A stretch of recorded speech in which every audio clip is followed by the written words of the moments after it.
Welcome back to the 2016 East Coast Credit Union Tankard. We are the final round robin draw here at the Nova Scotia Provincial Championships here, and we are watching two teams that are in the battle for those top three playoff spots. We're going to be here watching Shawn Adams with a 5-1 record going against Jamie Murphy's 4-2 side. Murphy will be shooting the blue stones, and Adam will have the yellow here. And this is being broadcasted on Bellline TV1. I'm your host, Martin Ohms, joined by Ryan Corso. Once again, how you doing, Ryan?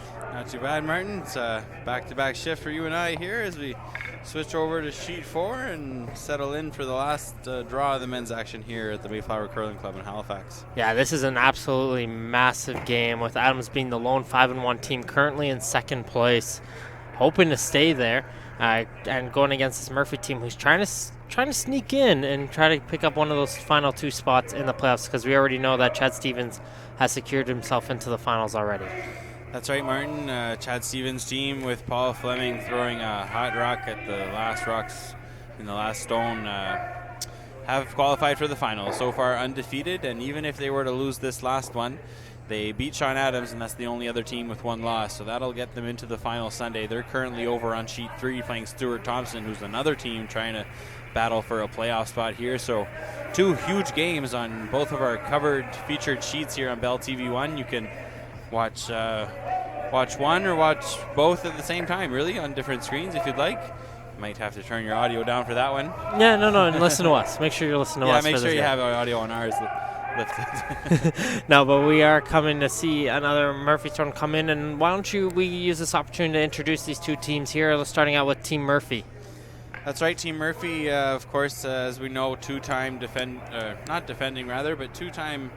Scotia men's tankard champions. We have Philip Crowell throwing lead stones, followed by Scott Saccary at second, and Jordan Pinder throwing third, a long-time back end there in partnership with Jordan Pinder, and of course our skip Jamie Murphy throwing the skip stones. So this team right here, 4 wins and 2 losses. Wins against Dexter, Danbrook, McDougall, and McLeod, and a couple tight losses, 1-point losses to Thompson and Stevens, as we have a nice, beautiful run back being played there from Team Adams. Fitzner-LeBlanc, who's on this team with Fitzner-LeBlanc. Yeah, that's right. Ian Fitzner coming in to throw second stones for the Adams rink. We saw lead Andrew Gibson there start us off, and Andrew, a longtime player here out of Nova Scotia, a longtime lead, and Tally's embodied that position well. Of course, part of that 2004 Brier winning rink skipped by Mark Dacey, and Mark Dacey playing third on this Shawn Adams rink. So lots of talent to go all around the sheet here today. Nice little double peel brought in, and we have a wide open front ice there, and of course the usual player who is second on Shawn Adams, Craig Saville, undergoing cancer treatment, so all the best we're sending for him, and Ian's graciously stepped into his role after his team unfortunately didn't qualify for qualifiers, and really got one of the top Nova Scotia skips to come onto his team. Yeah, of course, Ian Fitzner's been to the Brier a couple times as a skip himself, and it was a great pickup for Shawn Adams' team. Of course, unfortunate turn of events with the health concerns coming from Craig Saville, and an immense outpour of support from across the curling community across Canada really hoping for a speedy recovery on Craig's part, but of course because of that was not able to complete the playdowns here in Nova Scotia, and that's where Ian Fitzner stepped in, and not doing so bad so far.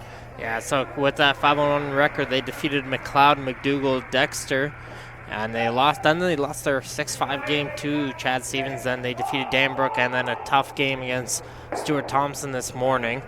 So that puts them in that 5-1 record and in second place. So just to look on the standings, so you have the Stevens, the lone 6-0 team with Adams at 5-1. You have Thompson and Murphy, both on the opposite ices at 4-2. So they're going to be keeping an eye on each other's rinks, I feel, this game. Yeah, it'll be really hard not to, Martin. And Jamie Murphy at 2 losses needs a strong game here, because if he were to lose and drop down to 3, and Stuart Thompson were to win his, then you would have Jamie Murphy looking in from the outside this weekend, as that would not qualify him for a playoff spot. And Stuart Thompson so far playing the undefeated team in Chad Stevens, but we've seen a great parity in the field here this week, and the differences have really come down to the last ends and the last stones. So I wouldn't put it past Stuart to give Chad a good game there over on sheet 3, and that could have some big playoff implications if you were to pull off the win there. Yeah, and also we have a couple other games on ice number 2. You have Dexter and McDougall. Dexter at 2-4 going against McDougall's 0-6. McDougall's had a couple great runs, just hasn't pulled out the W's. And Dexter, young team coming in, 2 wins, good route for them. The defending Nova Scotia champions, 2-4. They're not going to be covering their championships, as they're going to be going against Jamie Danbrook over on sheet number 5. So we'll keep an eye, of course, on those matches as well, as we have a miss coming in there. Yeah, and they're looking on the ice, and that looks like it hit something. I think this one picked right out of his hand, because he didn't stand a chance. So an unfortunate miss there for Team Murphy. And that's going to allow another opportunity for Dacey to draw a second one in, put it on top of his Yellowstone inside the house. Yeah, that's right. He's still got to be careful here. He needs a specific placement in order not to set up any kind of double opportunity for Jamie, give him a get-out-of-jail-free card. That's for sure. If Team Murphy can throw, they're one of the strongest in those up-weight shots, so they can keep an eye on that one. But, of course, these two teams do have 10 ends to play this game, not the usual 8 ends in Bostonville's Provincials, Nationals. You play 10 and do have 38 minutes of thinking time, plenty of time. And I feel like with these two teams, the way they play in battle, they're going to be using a lot of time on this clock because of all the different strategies they're going to have to come up with. Yeah, for sure, but you might see an exchange of stones along the way, and all it really takes, Martin, is one fast end, and you've got all sorts of time for the rest of them, because as we mentioned, we are playing with thinking time here at the provincial level, so it's only the amount of time it takes you to decide on which shot you're throwing.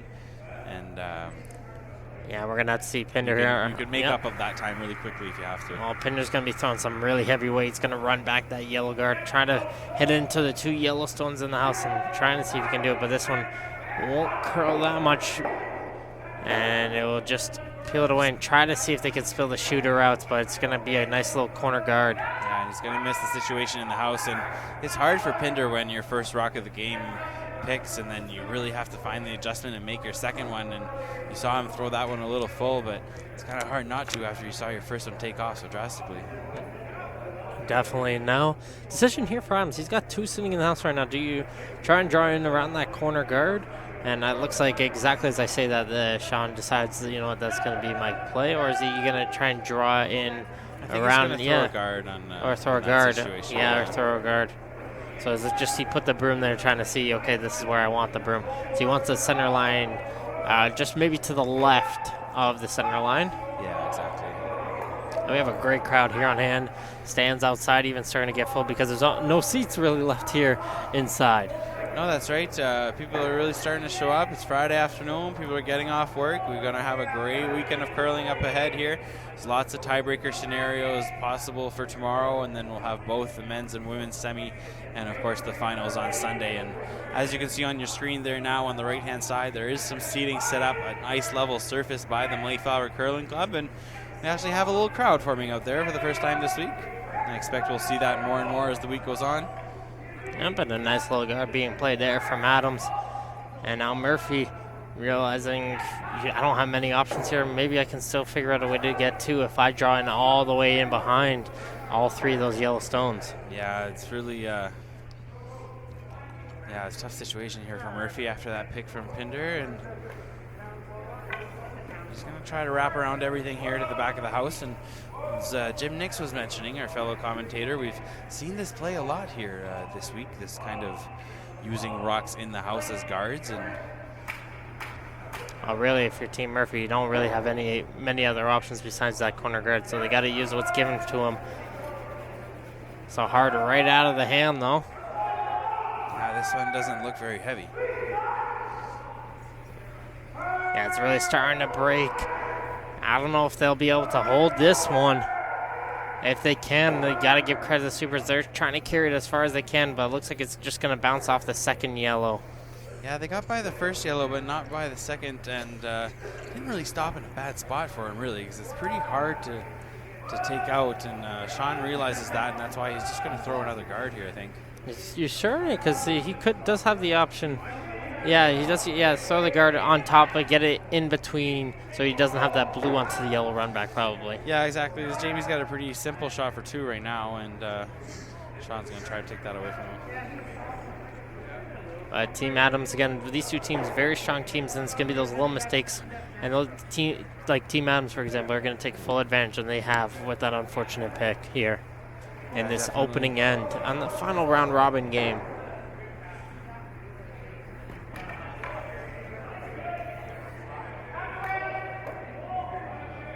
So here's the team Shawn Adams.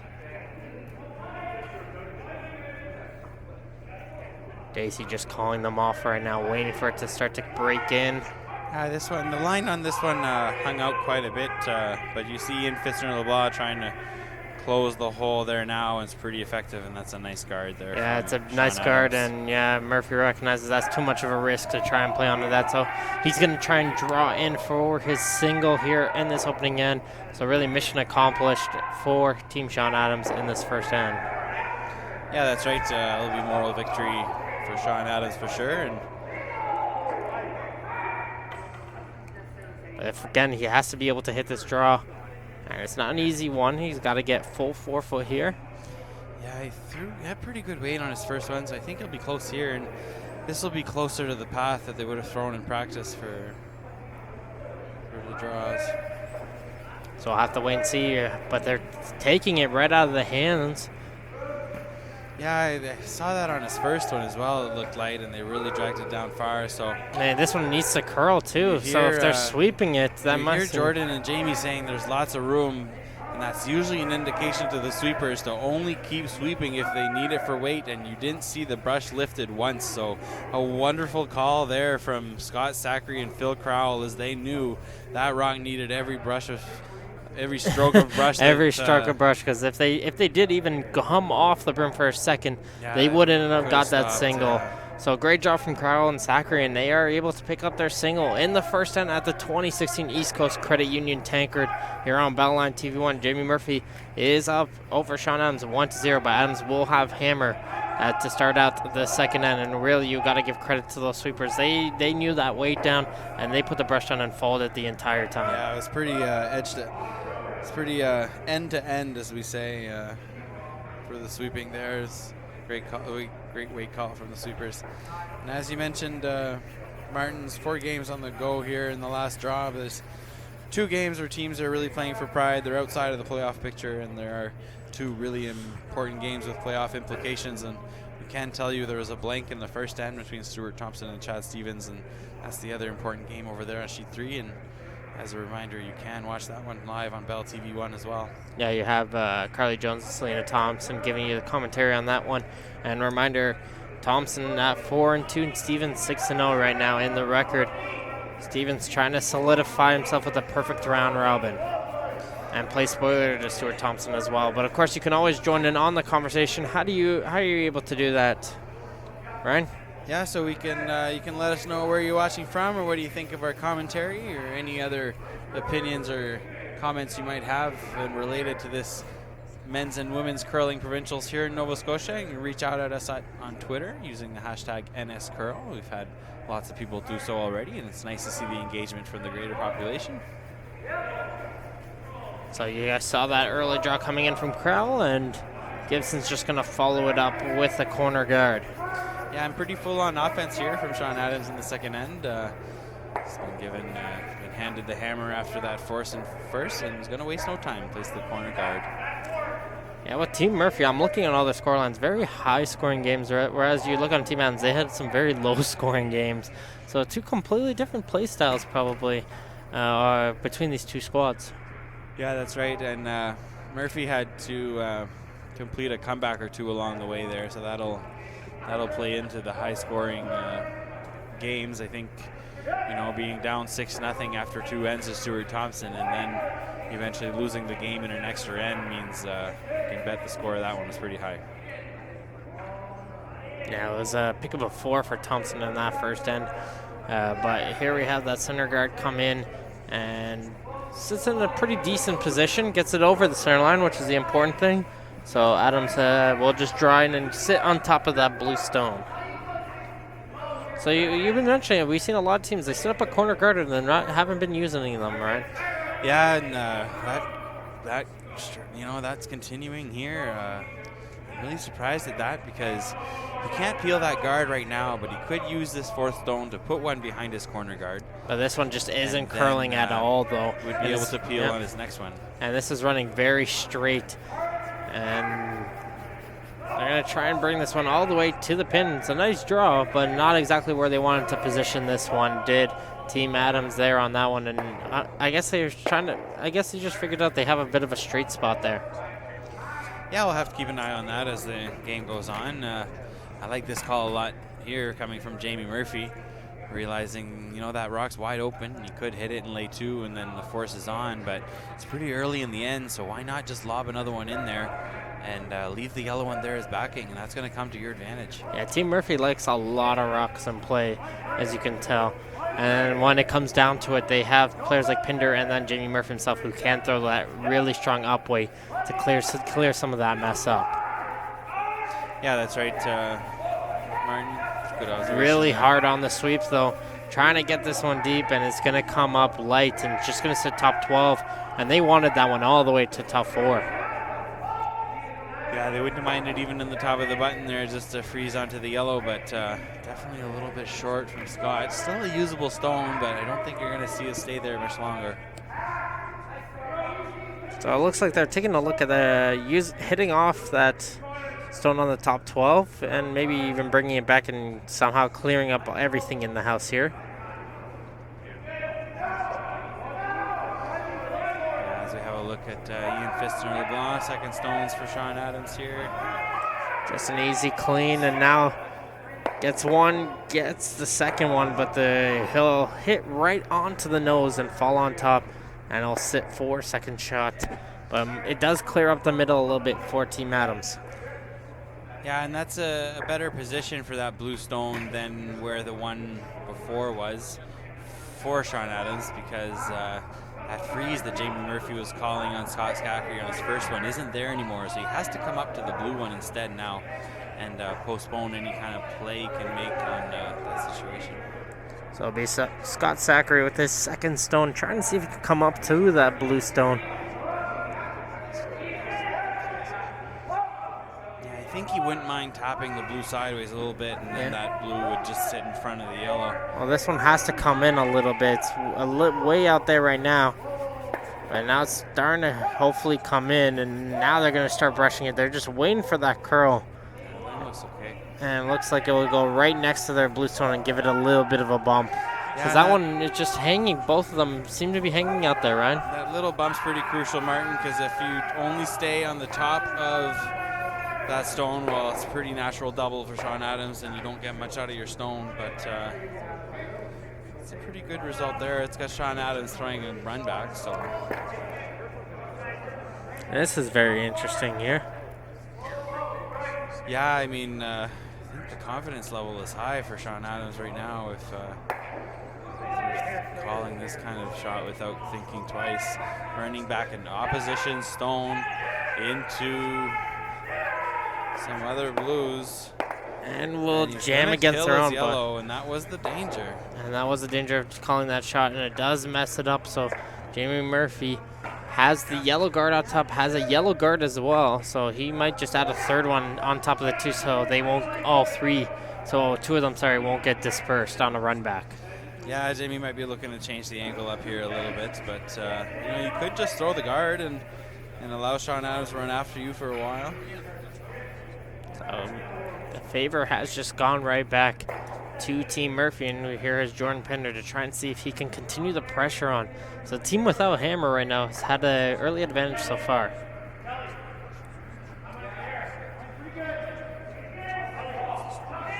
We can tell you that Paul Dexter picked up one against Brent McDougall in the first on sheet 2. And of course, if you want to keep up to date on what's going on all 4 sheets, go to nscurl.com, click on the scoreboards tab, and you'll have those great score lines right in front of you, auto-refreshed. As a nice stone coming in here from Pinder. He'll sit this one right in the middle, and that's exactly where Jamie Murphy put the broom down. Beautiful stone there from Pinder, and now we're just going to see an explosion of blue stones and see where everything lies. Yeah, I don't want to say it's natural, but you hit it in the right spot there, Martin. All 3 blues will be out of play. And you got the right guy throwing it as well. So it is Mark Dacey trying to run back his yellow. Able to clear up one of them, and his shooter does go. Can they pull back the other one? No, it's just going to sit on the back 12. So, yeah. But most importantly, it does get them off the button, but it'll go all the way out to the sides. So for Team Adams, the middle is open, which is key for them. Yeah, and you noticed that had it not been for that raised stone getting in the way, there all 3 blues were on their way out, but the top blue ran back up into the Yellowstone and got that one to leave instead. So just a little unfortunate there for Shawn, because he made that shot really, or Mark Dacey did rather. And now Jamie Murphy's not too sure what to do in this circumstance. He pretty much knows now with the middle open, he's most likely not going to be stealing one in this case, but he wants to be able to put himself in a situation where he has to force Adams to draw for a single. Yeah, exactly. I'm thinking probably just split the house here, but he's going to lodge another one behind that guard. Yeah, he wants to put one over on the other side, maybe to avoid any double. Yeah, I don't know. It might be easier to avoid a double putting it on the complete other opposite end of the sheet. Well, here it comes is Jordan Pinder trying to see if he can add a third stone into the house. Never for line, Murphy is saying, so he's saying wait only.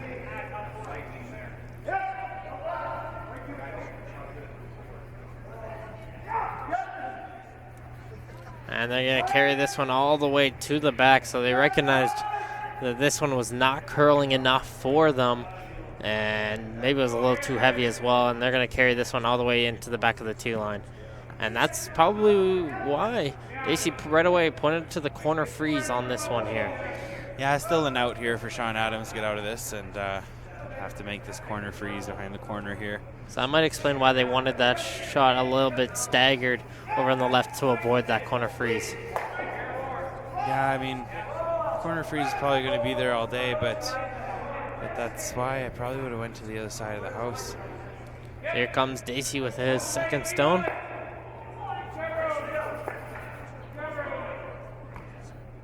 And again, both teams seem to be trying to understand the curl of this ice a little bit more.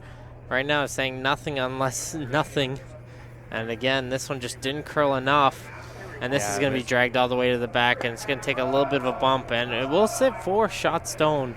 Yeah, Mark threw about back 12, back line there, and not going to get the finish you want throwing that kind of weight. So both teams still just understand this ice. It is the second end, and that's what you normally expect, is just to see who's going to be, with these top teams, who's going to figure it out first.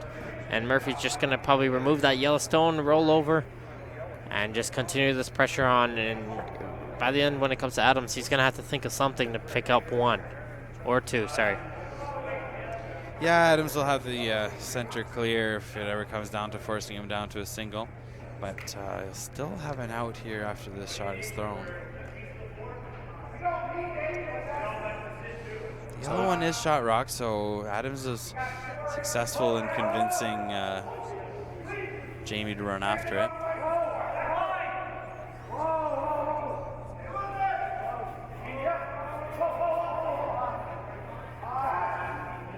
It's an easy clean. They just want to do a soft hit here.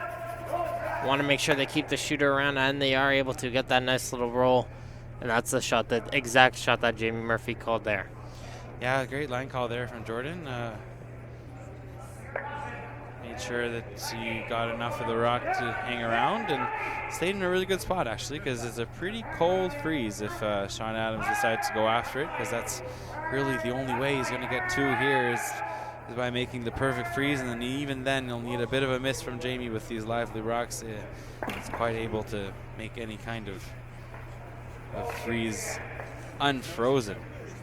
So we'll have to wait and see here. Exactly what was the call? They didn't signify what they are calling. Just put the brush down. Yeah, I don't think he's going for the freeze after. Actually, he's going to still try to corner a rock on that blue stone behind the yellow guard, and the advantage there being, of course, that be behind cover, even though he wouldn't be shot stone. He'd have some kind of double opportunity on his second. Jamie will have to be really specific with where he places his second rock, but this is a much wider line than they've had before. It looks like they are playing the straight freeze, but it's curling quick for that. And they really got to jump on that. Here's Gibson and Fitzner-LeBlanc trying to carry it, and that one's just going to over-curl a little bit. We'll take a little bit of a tick. Yeah, definitely over-curled there, and that's why I wasn't sure they were playing that shot, because it seemed to be narrow ice for that. Yeah, with the not-match ice, yeah, we both thought on that one. Now Murphy's trying to figure out, Murphy's trying to figure out how do I remove that Yellowstone without having it jam onto anything of mine.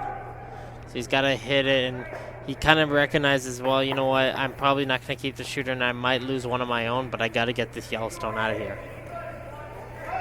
Yeah, I don't think he'll mind losing one of his own there. It's really all about the forcing to the single here. Jamie Murphy, his final stone here in the second end, trying to see if he can remove or really punch out that Yellowstone and make sure he doesn't jam against any of his own blue stones in behind. So that's the key thing, avoiding the jam. Hard right out of his hands, Saccary on the brush. I think anything he's got to go here. Fine. Does Saccary, and it will take a little bit, but it will sit for third shot, which is the important really no thing. Double there for Shawn, so you know there's a lot of ways to make that shot for Jamie. So he's just still gonna got a jam, but it's not really gonna matter. So he's just gonna draw 4 single here, use that blue stone for backing, just in case, if anything, and to pick up his single here at the second end. Yeah, he's taking about that same ice, so we gotta hope that he throws the weight cold, because if he's trying to use the backing, I think with that ice, it definitely curl past him.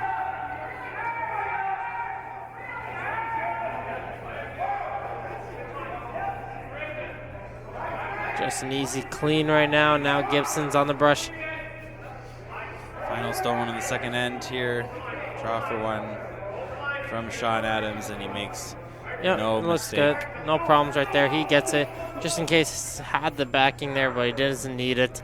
And he does pick up his single here at the second end. So back-to-back singles, and the hammer will go back to Jamie Murphy here at the 2016 East Coast Credit Union Tankard here at the Mayflower Crowell Club. You're watching Sheet 4 action in Halifax, Nova Scotia. That's right, Martin. And second end also just wrapping up in our other feature game between Stuart Thompson and Chad Stevens. And Paul Fleming, their last rock thrower for Chad Stevens, actually had a draw for 2, but it was a little light, so he's settled for the single, and he'll go up 1-0 on Stuart Thompson. All right, thank you for that. As Andrew Gibson will get things started off for Team Adams, hoping to see if they can force Murphy again to a single here in 3. These two teams are playing and battling hard, giving whatever they got. As neither of these two teams, well, Adams is in a very good position, but if they drop this one, they could be in some trouble and might have to do a tiebreaker. So we'll see how everything lies at the end of this match. Yeah, that's right. We'll bring everyone up to speed more. I think more so during the end of this draw. We'll when things are on the line and we're in the 10th end. If the games are still close and if the things widen up, we'll let you know what the implications of that are.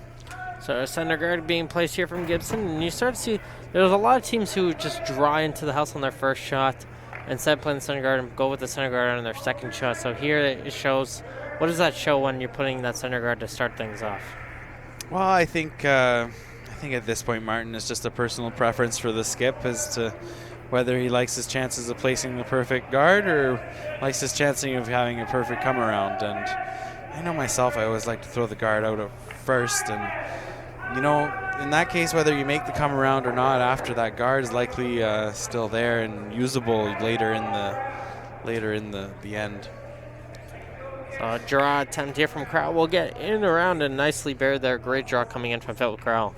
Yeah, a lot of times if you go in, you'll have the opposition throw the corner guard, and then you can place a guard on your own stone. So that's, I guess, the disadvantage of placing the guard first is the other team, you're giving the opportunity to the other team to make that nice draw first, and that's what we saw there from Philip Crowell.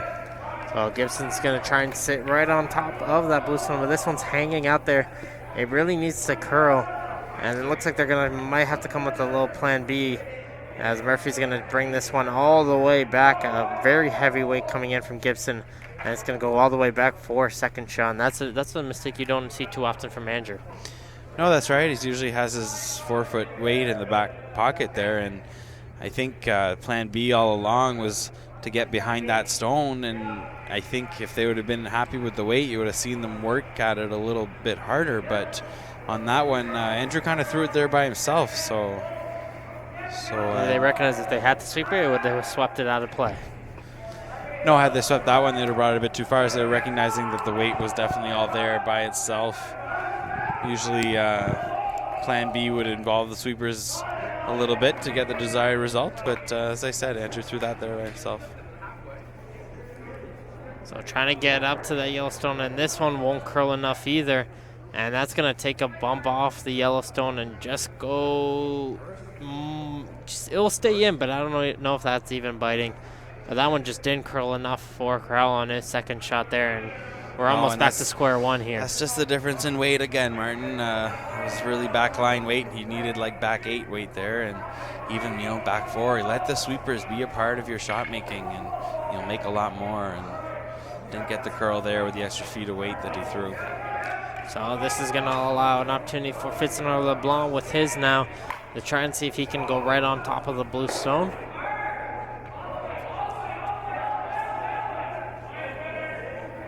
Yeah, they have to get at that blue somehow. Gibson on the brush, close, they're saying.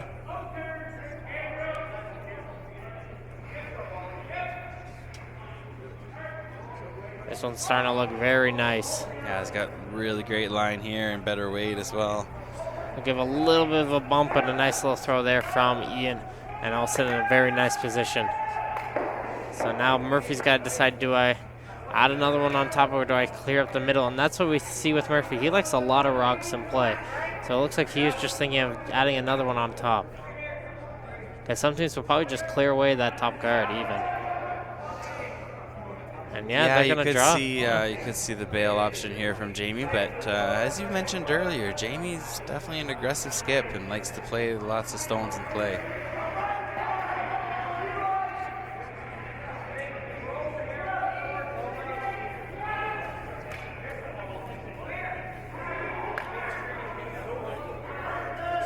Sweepers are working this one hard, but we've seen that a lot from this team. It's almost as if sometimes they really work the sweepers into it, but right now though, Crowell and Pinder trying to carry this one as deep as they can, and this one gets in the way enough to prevent that run back. It gets in the way enough. Yeah, for sure, and that's definitely the good thing about that stone is getting in between there, but I think he definitely wanted to try to get in behind. So now using that, they're going to draw in it all the way around and try to sit on the button here.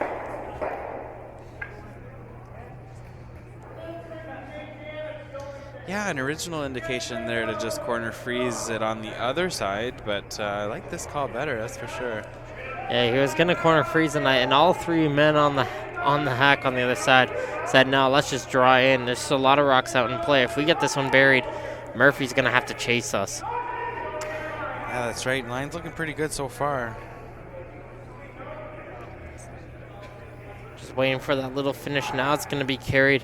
Where can they get the final touch? Hard is Dacey trying to get the finish. That is just a pistol of a shot for me and Fitzner-LeBlanc there, completely behind Barry to the top of the button.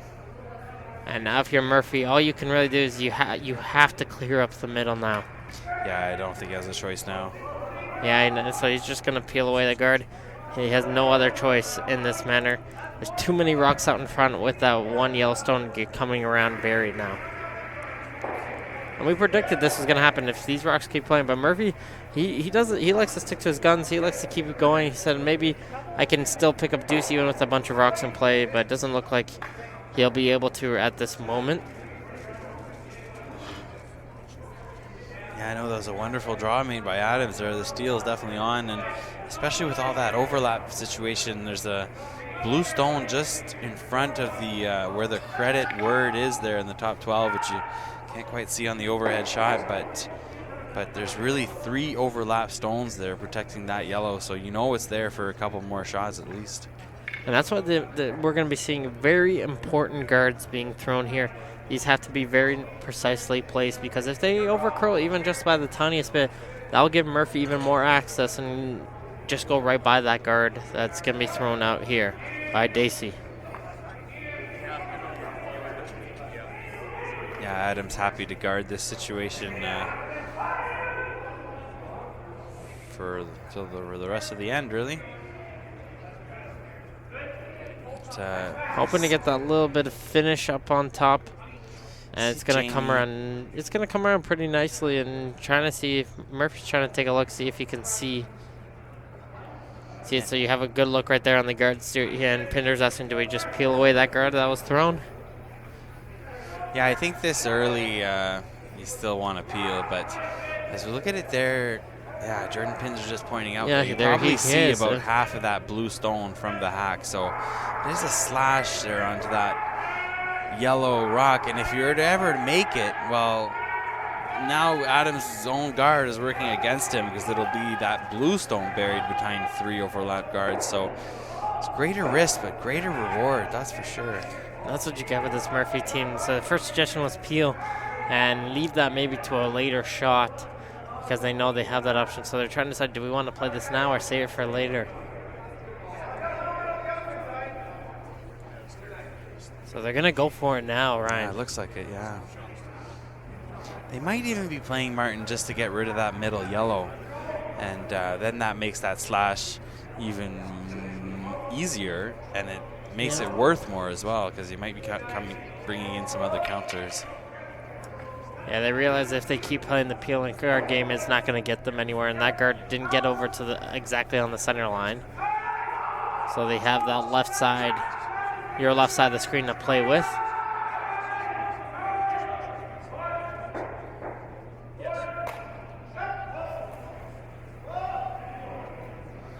Not throwing too much heavy weight here, letting the curl be a part of it. They're definitely going on that yellow, and that it's a pretty good shot there from Jordan Pinder. I think they would have liked to save the shooter, but didn't see very much of that yellow, so you couldn't throw much less weight than that if you wanted the yellow to leave.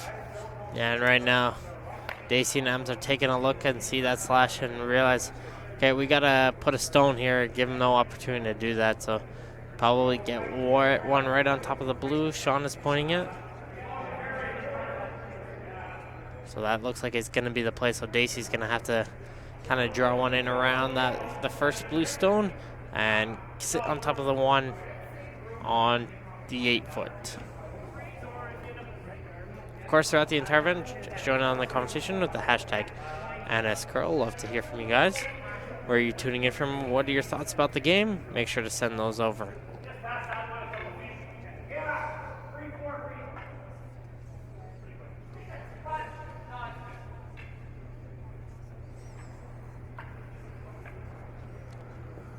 So again, like we were saying, this one having to be put in a very nice position.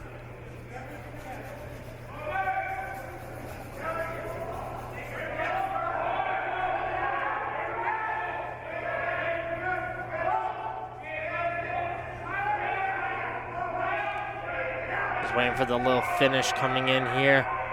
Really hard on the sweep is Fitzner-LeBlanc.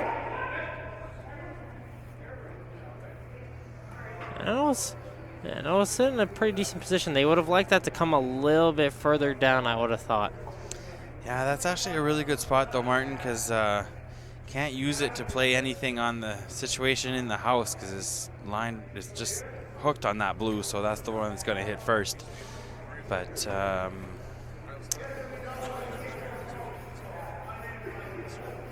Jamie sees a few options here still.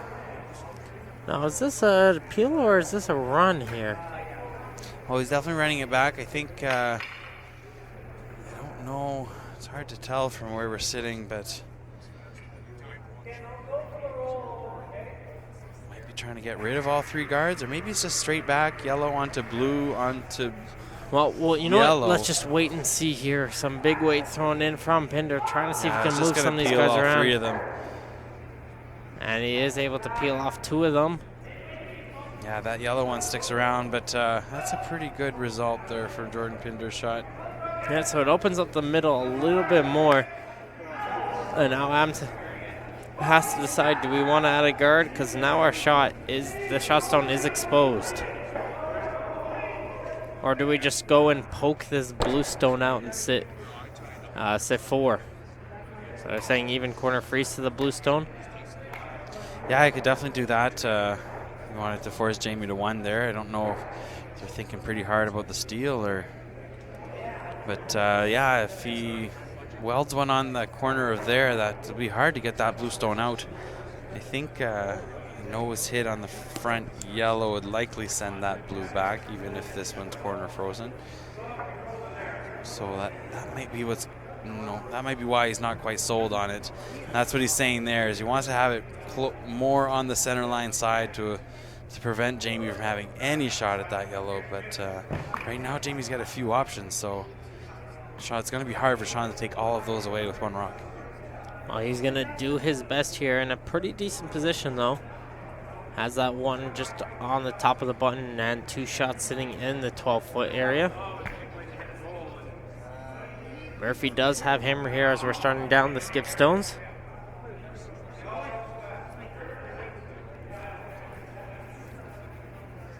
And here comes Adams with his first of 2, the Yellowstone squad.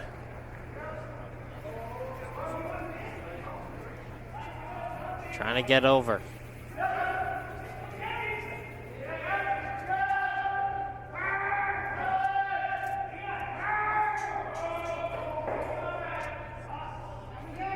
This one's hanging a little bit outside right now. We're waiting for it to start to cut in. Yeah, now they're jumping on it, trying to carry it. And it's going to go for second shot. Yeah, and a great audible from third stone Mark Dacey there at the last minute, realizing that he wasn't going to curl on top of that yellow, and he saw the benefit and maybe getting under that yellow, and that's just what they did. But Jamie thinks he still has a shot here, and he has to hit this really hard to get the first yellow to spring out the side. And he has to hit it on an angle, and he has to hit it with speed, so I don't know if he's going to save his shooter, so this might just be a double for 1, Martin. Yeah, it could be an attempt here, but first shot here for Jamie Murphy, so nice little shot played in. Oh, yeah, my mistake. Adams. There's a couple more stones from to go, Adams. Yeah. So instead, he tried to get on top of the blue, ended up behind it, but it does sit for second shot, so Murphy's going to throw some big weight here and try and see if he can move some stones around. No indication yet. It's a little outside, waiting for it to come in. I'd like... and he is able to remove 2 and a third, and it will go right to the back 12. But yeah, got a little unlucky with that middle one sticking around, because all of a sudden the blank's alive if you make that triple, but... not really, no, because there's that one shot, Yellowstone, that's sitting in the top 12. Yeah, no, it definitely,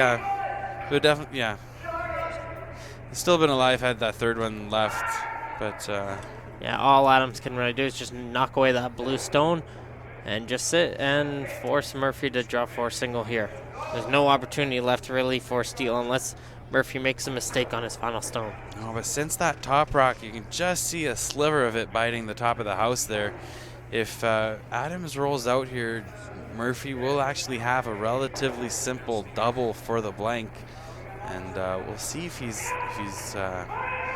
wants the deuce hard enough to try that instead. But this one's curling early. They're going to have to avoid that front yellow. And a good sweep there from Andrew Gibson. And it just peels it away. The kind of skip Jamie is, you might just see him, no hesitation, just putting the broom down for a draw. So it will be a force of one. He needs a full 12 foot here to try and draw in just for a single. So of course he would want to do a little better so he can figure out that draw weight.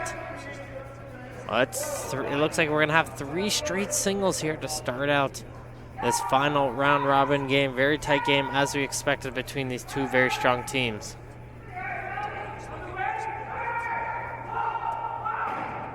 Yeah, I thought with the kind of skip Jamie is that you might see him take on that double for the blank, but he's going to settle for the single here. No, that double's a little bit too risky, especially on this type of game and what the meaning is. But it's a tie game and it's the third end, so whether you get one or you give the opposition one, you keep hammer. There's not a big really difference in the result of those you know what? situations. They're going to take this single right here and it'll go into the back 4. I like the call. And they're going to get the pickup of 1. So you're here watching the 2016 East Coast Credit Union Tankard on Bell Lines TV1. This is Martin Ohms joined by Ryan Corsill here as Jamie Murphy takes the lead 2-1 over Adams, but Adams will have hammer to start out this 4th end of action. Again, Adams 5-1, Murphy 4-2 on the standings. Both of them looking for a huge victory here to try and propel themselves in the playoffs. Adams with the victory here would secure himself in the 2-3 game in the 2nd position. And Murphy just trying to win this game to keep his hopes alive here because of the loss here, and he's going to have to rely on a Thompson loss. Yeah, a Thompson win would eliminate him with that result. And we can tell you that Stuart Thompson able to pick up his single in the 3rd end against Chad Stevens. That game's all tied up at 1. So action will get started off here in this 4th end with the lead. Philip Crowell just going to draw this one to the top of the 12, maybe top 8. And great job on the brush to bring it all the way up to top 8. So we're going to see what kind of end Adams is going to play. Is he going to play a corner guard? Yes, he will. Because we see some teams right away, we've seen back-to-back ends where just people go back and forth just taking these rocks out in the rings. But this one, Adams says, you know what? I have the hammer here in 4. I'm in a decent position. I'm going to send up these corner guards and try to go for 2. Yeah, we see that exchange of stones a little less on the men's side. But definitely what we were witnessing on the women's side earlier this morning. So a nice little corner guards being played. Maybe overcurled a little bit there. So this is going to give an opportunity for Crowell to set up his center guard.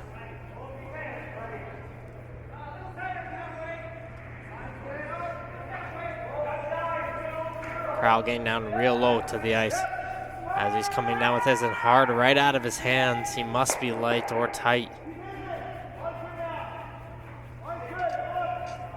Line's good. They're saying just it's just light. So that's why the sweepers, Pinder and Saccary, are trying to take it.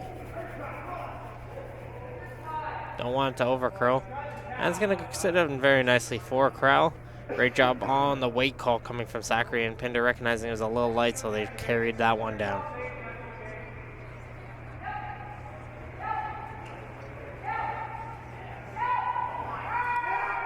Adams is going to go with his usual call.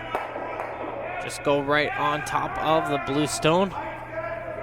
Fitzner-LeBlanc hard on the sweeper here. He's really got a hold of this. One's diving towards the guard. And I don't think he's able to hold this one. And this one's going to bump the guard back. And he'll bump right in over to the other blue stone. And now with 2 guards on top for Adams, Murphy's got to make a decision here. He's going to add a third one on top, and we're almost replaying the second end here.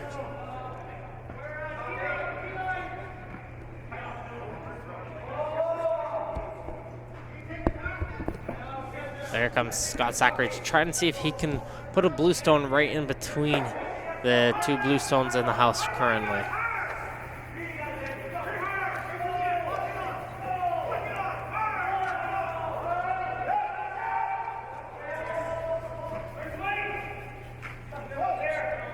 Whoa, right now they need to curl a little more here. This one's hanging a bit outside, but now they're just waiting for that curl to finally take in, and now they're going to start to carry it. Take a little bit of a rub, and they'll send it in a very nice position. Does Scott Saccary's stone. And now Adams is probably just going to run back his guard up top and move some stones around in the house. And like I was saying, Ryan, it is almost a replay of the second end right here. Yeah, so far, Adams realizes with 3 stones and 3 blue ones in the house that he's got to play cleanup here, and Ian seems to have got this one started a little bit. It's going to overcurl. Yeah, it's going to overcurl and miss everything, unfortunately, and the shooter does roll out. So Murphy's got to, or this one looks like it's maybe just touching, just missing the boards, but Murphy's going to replace that center guard. Yeah, I definitely saw that yellow one hit the boards. Yeah. Now Shawn's wondering, but it definitely did hit the boards. There we go, someone letting him know. Yeah, because no one is kind of that option where no one was looking that way. Everyone was too busy watching that Yellowstone miss the 3 blue. And Murphy's just going to play a center guard here. Yeah, Adams seemed wanted to have a word with Andrew there about the last few stones and lost track of the shooter.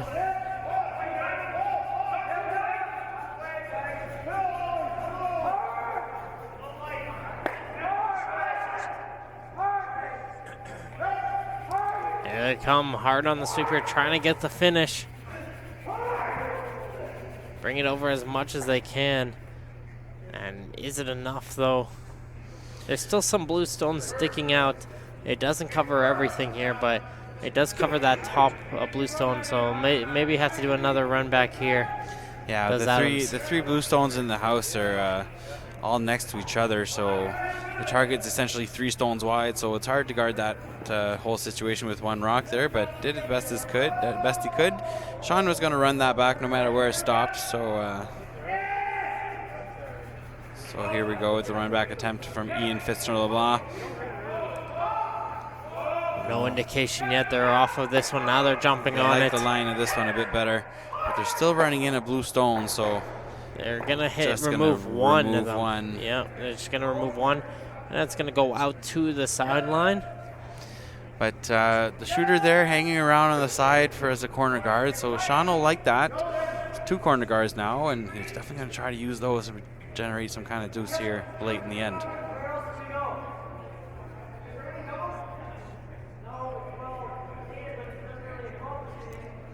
So discussion here with Murphy, trying to see if they should just play another guard or draw another one on top of him, or maybe even tap one of theirs back here.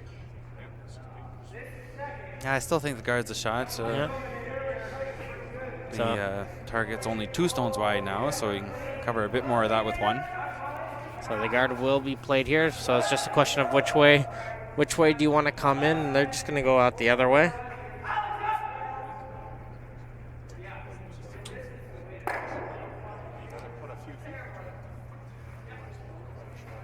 So it looks like they're trying to get it just above the Deloitte sign, as you like to call it.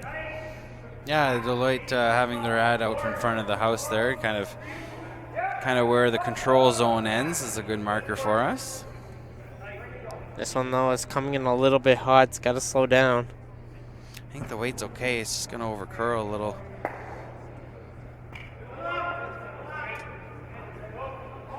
Yeah, that little overcurl.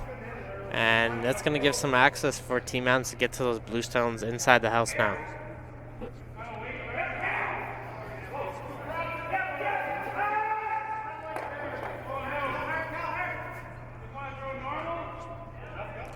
So normal weight called out here by Adams to try and see if he can remove these 2 blue stones inside the house for Mark Dacey. guess if he hits it right, he could get both. But those are the kind of doubles that look so easy, but are actually really tough because there's a lot of places where you could hit that where you're not going to hit them both. You pretty much have to hit them both at the exact same time, and there's only one specific spot physically where that's possible on the angle. Well, Gibson, and if you hit either one of them first, you're not going to get the second one. Well, Gibson's hard on the brusher, able to get some by. Knocks out one, gets the second, and the shooter will roll out, but just enough to get two. Yeah, I think that's still biting. I don't know if that one's biting. Jamie will take a look. Yeah, from this overhead here, it certainly it looks like it's biting, yeah. It looks like it is. And that's what I was just saying there, Martin. He hit the left-hand rock first, and that stopped him from getting much action on the right-hand one, and not enough weight to move it out of the rings, and that might come back to haunt him later in the end. So Team Murphy does have a guard out front from that last stone that was thrown, so they're going to try and draw in behind it. Is Pinder. Now they're jumping on fast. this one. Yeah, it's curling, but Saccary's on it, and this one looks like they're by. They're by it. It's just a little bit hot, so go right above the tee line. That one just hit the brakes all of a sudden. That one looked like it was going to keep going a little bit and just absolutely stopped. Yeah, got a nice finish there at the end. That's often what happens with those shots, is as it starts curling, the weight really comes off. That's what the pebble will do to a stone. So it looks like it's going to be another run back opportunity here for Team Adams.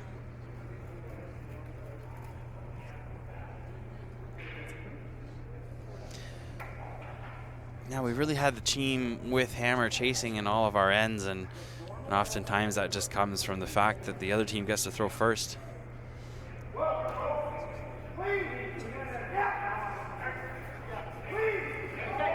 Again, like you've been saying, these teams without the hammer right now have been putting so much pressure on the team with hammer. They've really been forcing them to the singles, and here they're going to have to throw some up weight again to try and see if they can get that run. Oh, just missed that one as it goes to the left of the blue stone. And that was a great opportunity there, and now Murphy trying to see where he wants to position his blue stone. So it looks like they might just replace the guard that was knocked away here, Ren? Yeah, I think so, and the fact that they're probably hanging around as a biter at the back there definitely plays into this decision, because sometimes the best guard is second shot, and here they already have second shot, so nice free toss at placing more protection on the one that's in the forfeit. And if he's able to put a blue stone there, it would start to close off that middle, so make Adams' final draw a little bit even more difficult here.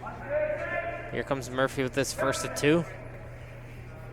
He is up by one currently without the hammer.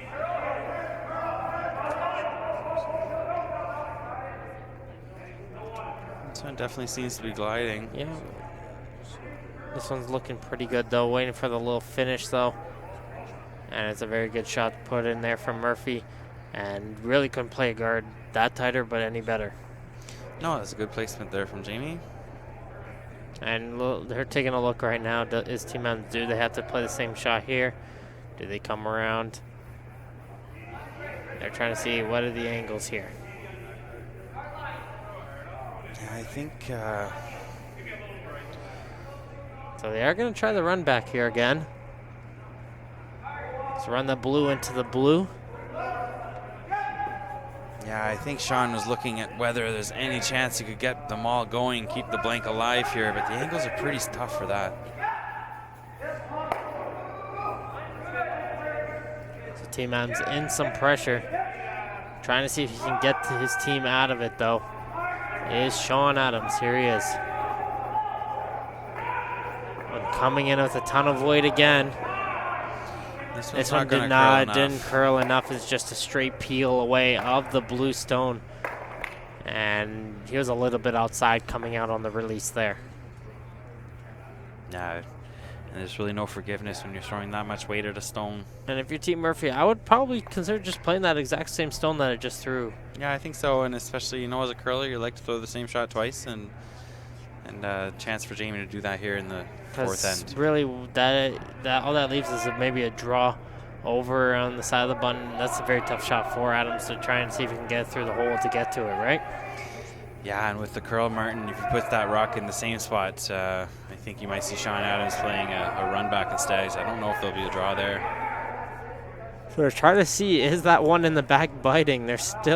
Jordan's still taking a look, and he's not even sure. From our angles, it looks like it's not, but from looking above it, the camera angles are being very deceiving. And Dacey's taking a look. Yeah, and I'm surprised that they don't have a firmer grasp on whether that one is in or not, because it really would change the call here, possibly. Yeah, and that's why Jamie's coming over to look at it.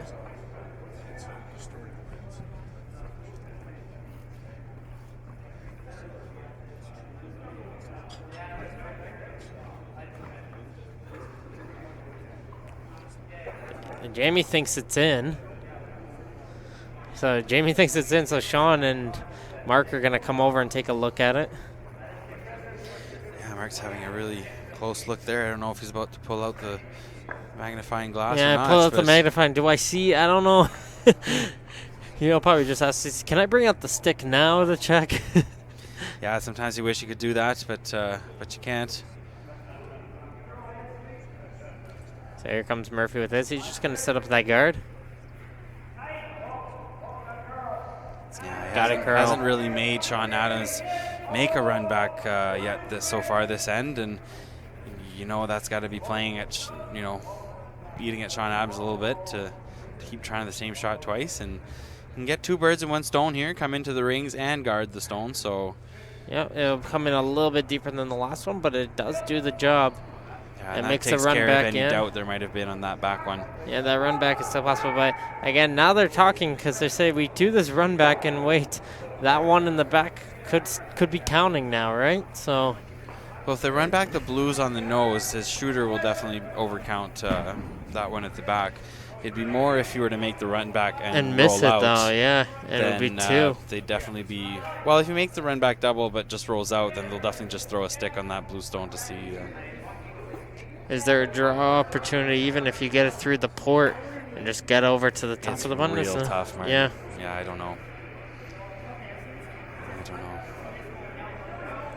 As you see a whole collection of rocks getting cleared away over on sheet number 5. I think all the rocks were in play there. Yeah, big end there. I think. And then he's going to have to go to a measurement. That's crazy when you have all those rocks in play and it comes down to taking a look over and measuring the final stones. Yeah, fourth stone for Glenn McLeod. Peter Burgess making a nice draw to the button for 1. And now they're measuring to see if it was in fact a draw for 2. And I won't be surprised if we're going to be needing that stick in just a few moments. But Shawn Adams going to try that run attempt here. Yeah, and it's all going to depend on where he keeps the shooter. But if he hits it on the nose, he should get the double and keep his shooter there. Can actually make it high side and save his shooter on the right-hand side of the rings as well. And he's definitely brought his weight down for this one. Really wants to save the shooter, obviously. Whoa, right now. Being Now down 1, you really can't afford a steal here. Whoa and on. It's close. Now they're getting on it. Do they get it? Does it enough? Really nice line call from Mark Dacey there. And it's just enough, so Shawn Adams is able to pull it out. So we don't get to see if that rock is in. All that frustration and waiting to see if that rock is in. And Murphy's still taking a look. So you know what? I don't know. But it will be a pickup of 1 for Adams. So the hammer will go right back to to Jamie Murphy here at the 2016 East Coast Credit Union Tankard. And the score is 2-2 between Shawn Adams and Jamie Murphy. You're tuned in here on Bell Line TV 1. Martin Holmes and Ryan Corso on the call here to give you this matchup between these two teams fighting to be able to play in tomorrow's matchup. Yeah, real battle here so far, just singles traded back and forth. And it's such a shame to look at it and say it's a possibility where one of these two teams might not make it to playoffs, and that tells you how strong this field has been in men's and even on the women's side as well. Yeah, that's right. A win by Stuart Thompson would definitely complicate things here on sheet 4.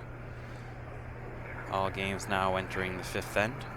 Yeah, but we will keep an eye on that as we progress, as Andrew Gibson will get stuff going on here at the fifth end. Keep in mind, after the fifth end, teams will huddle up, talk strategy, grab themselves a power raid or something for about a 5-minute break before we continue.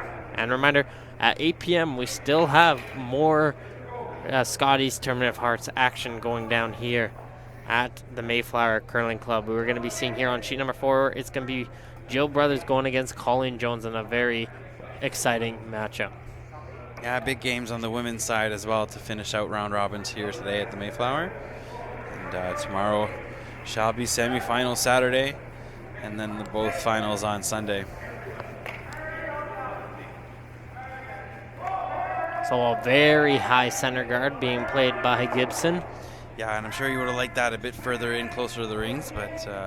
and Gibson's been having some difficulties starting off this game so far. His rocks haven't, right, Martin. His rocks haven't been as consistent as we normally see from him.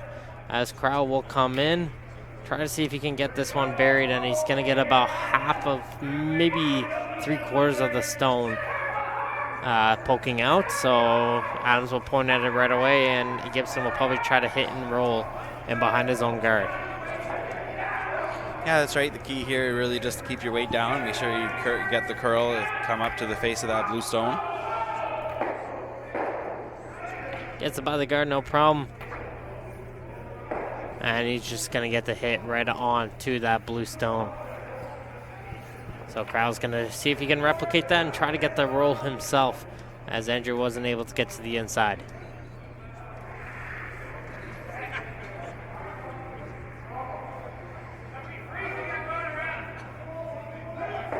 Easy clean right now. Now it's being taken in by Pinder. Trying to hold on. It's really curling. And it's looking good though.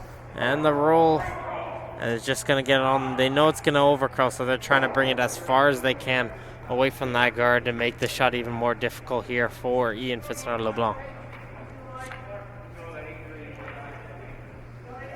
Can tell you Chad Stevens picked up a deuce in that other crucial game on sheet 3, so he now leads Stuart Thompson 3-1. Chad Stevens already with a bye to Sunday's final, but trying to make it an undefeated round robin.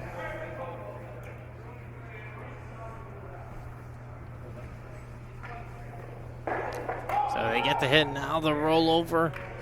And a very, very nice roll coming in from Ian. And he sits this one right on top.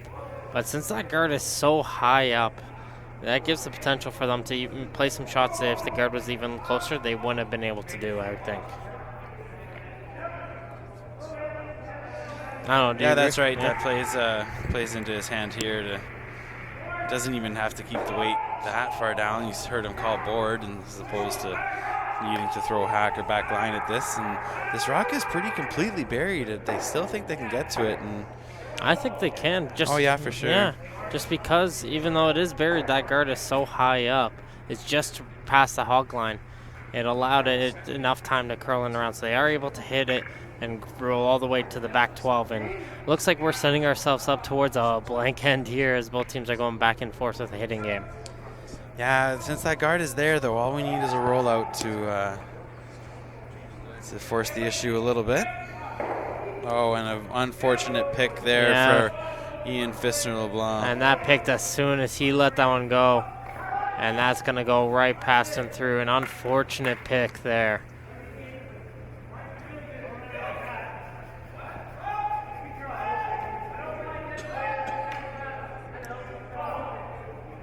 And that one changed direction completely as soon as he let that one go. And now Murphy's sticking out his hand and said, you know what, I didn't even think about this. All right, let's just split the house a little bit. Let's draw over to the other side of the rings. Yeah, exactly. There's still a bit of risk attached to it, leaving that center guard there for Adams, but I think part of the decision comes into play with considering how long that guard is. As you said, it's going to be hard to make it useful. Yeah, you can tell Fitzner-LeBlanc not happy with that right now. As we're seeing this draw come into the other side from Saccary.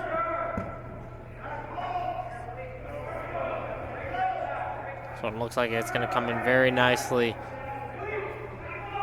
And we'll sit over 4-shot stone. Now they're going to try and carry it as far back. Yeah, And the key it still there is shots just to them, make yeah. it even with the back one to prevent any kind of double opportunity. Yep. So just a hit and roll coming over and try to group these two blue stones together is the goal for Shawn Adams right now. Both these teams are curling out from the Mayflower Curling Club here, so it's a hometown rivalry event, you can kind of say, in this draw. Yeah, for sure. A lot of teams here at the provincial coming out of the Mayflower, so some home ice advantage for a few teams here.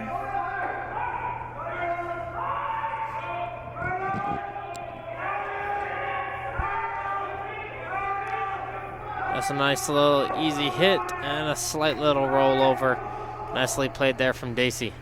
Yeah, it's a nice shot. He's going to try to move the rocks closer to the center line and see if he can't get something behind cover that guard. And on the other side of that, Jamie Murphy's going to keep trying to move rocks away from the center line and keep the long separation between the two blue stones. Yeah, the key thing here for Murphy is not to have his shooter roll out, though, because he's in a pretty good position to pick up two even.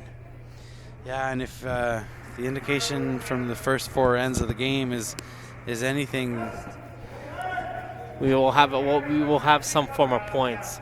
Yeah, but what I'm trying to say is that the deuce would be huge here after four singles traded back and forth to crack the first deuce of the game. We saw a few games yesterday where that was the only difference between the winning and the losing team was a deuce somewhere along the way. Well, we saw the Marion Arsenal for a very good example of those singles the entire way with Emily Dwyer, and then it was a big 3-point end, and that proved to be the difference.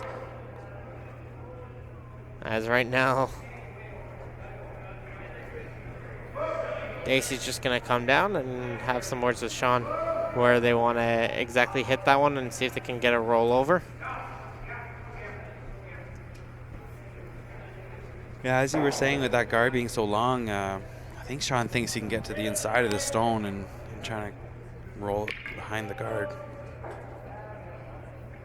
This one's very close, though, so once it starts to go, they're really going to have to jump on it quick because they don't want to lose it.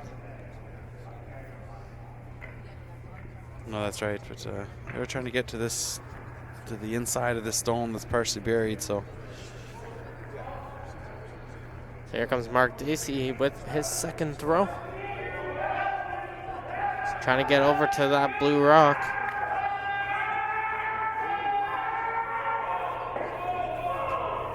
And they're by the guard, no problem. Now to get the little finish to get over to the inside.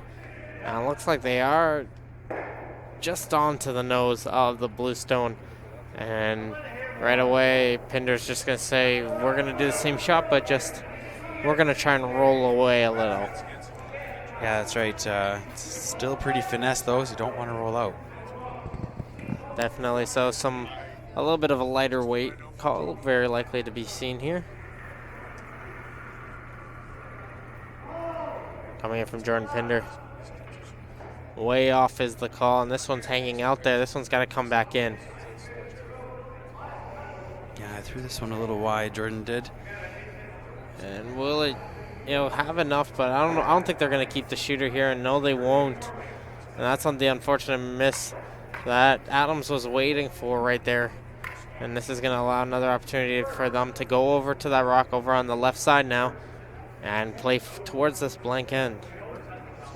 Yeah, that's right. That's really the miss that Shawn Adams was waiting for, and unfortunate there of Jordan to give it to him. So very likely we're going to see some straight hits back and forth, and then it'll be a peel away from Murphy on his final shot for a blank. But again, anything can happen. We're just on the skip stones. They could miss one of these shots all of a sudden. We've seen some crazy stuff happen so far here at the Tankard. Yeah, 2 stones to come from both skips. Here's Shawn Adams' first one. Hard on the sweep here. They got to make sure that they don't lose it here. And this one's going to hit it and come all the way over to the middle. Pinder's going to try and carry this as far as he can. And it's going to go all the way over to the middle. Yeah, and Jamie Murphy not wasting any time. He's just going to remove that yellow stone at the back, try to save the shooter. You could see him try to make a last-ditch attempt at his deuce here since that rock is behind the tee line, but if you miscue on yours and all of a sudden Adams lays 2 and you're forced into your single. So I think he's going to take his chances in 6 instead and both skips will start. Yep. We'll start thinking about the even ends, and Jamie won't mind having the hammer in the 6th at all. So that's going to be the attempt here. So he's going to try and get over, exactly as I said. Try to hit on top and see if he can force a miss from Adams. Because again, that high guard, even though it is very high, it could find its way into the play somehow. This one's again a little outside. It's got to come back in. Crowell is trying to help its case to get it over. And he's going to carry this one down. And hits it right on the nose. No problem right there. Yeah, Crowell's actually sweeping in the direction opposite from the curl there, so it's almost as if they wanted to hold the line, because it would have been Scott Saccary sweeping to make a curl. And let me tell you, Stuart Thompson responding to the deuce scored against him with a deuce of his own. So he's tied it up after 5 in the crucial game against undefeated Chad Stevens. It's 3-3 as they enter the 5th end break. So 2 very exciting games here on the future sheets. Of course, you can go to nscurl.com and keep up to date with all 4 games that are going on this evening here at the Mayflower Curling Club, as Shawn Adams is going to be coming out here trying to see if he can get to that blue stone. This one's close. Yeah, I don't think there's any mistake here. You're going to see Ian Fitzner-LeBlanc trying to get the rock to curl towards the blue. And yeah, Shawn was hoping to get on the inside so he can get some of a roll, but he's not going to get it. It'll hit right on the nose, so it's just going to be a nice little peel away, and we're going to get a blank here in 5 and go into the break 2-2 here. yeah, if Jamie makes the rollout, of course.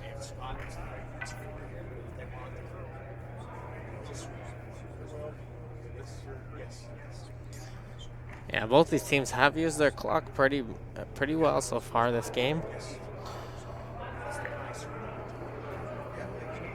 Might have to bank a little bit more maybe, but here he comes. Murphy's final stone in the 5th. Just making sure he'll peel this one away. This one looks all right. Make sure he doesn't get on the nose. He's got Saccary trying to get this one down. Did he do enough? And I think he did enough like there. They're just going to check. And it is enough, so it is. Dacey kicking it away. Yeah, so it is a blank here in 5. So you're here watching the 2016 East Coast Credit Union Tankard. Jamie Murphy, a 4-2 record, going against Shawn Adams with a 5-1 record. It is 2-0. We're here watching on Bellline to TV1. We're going to take about a 5-minute break. You've been listening to Martin Holmes and Ryan Corso. We'll see you guys in just a few moments.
Credit Union Tankard. We have played 5 ends so far here between Shawn Adams and Jamie Murphy. Jamie Murphy will have the hammer in this 6th end in this tie game where we've had a bunch of singles that were picked up in the first 4 ends for the teams in hammer.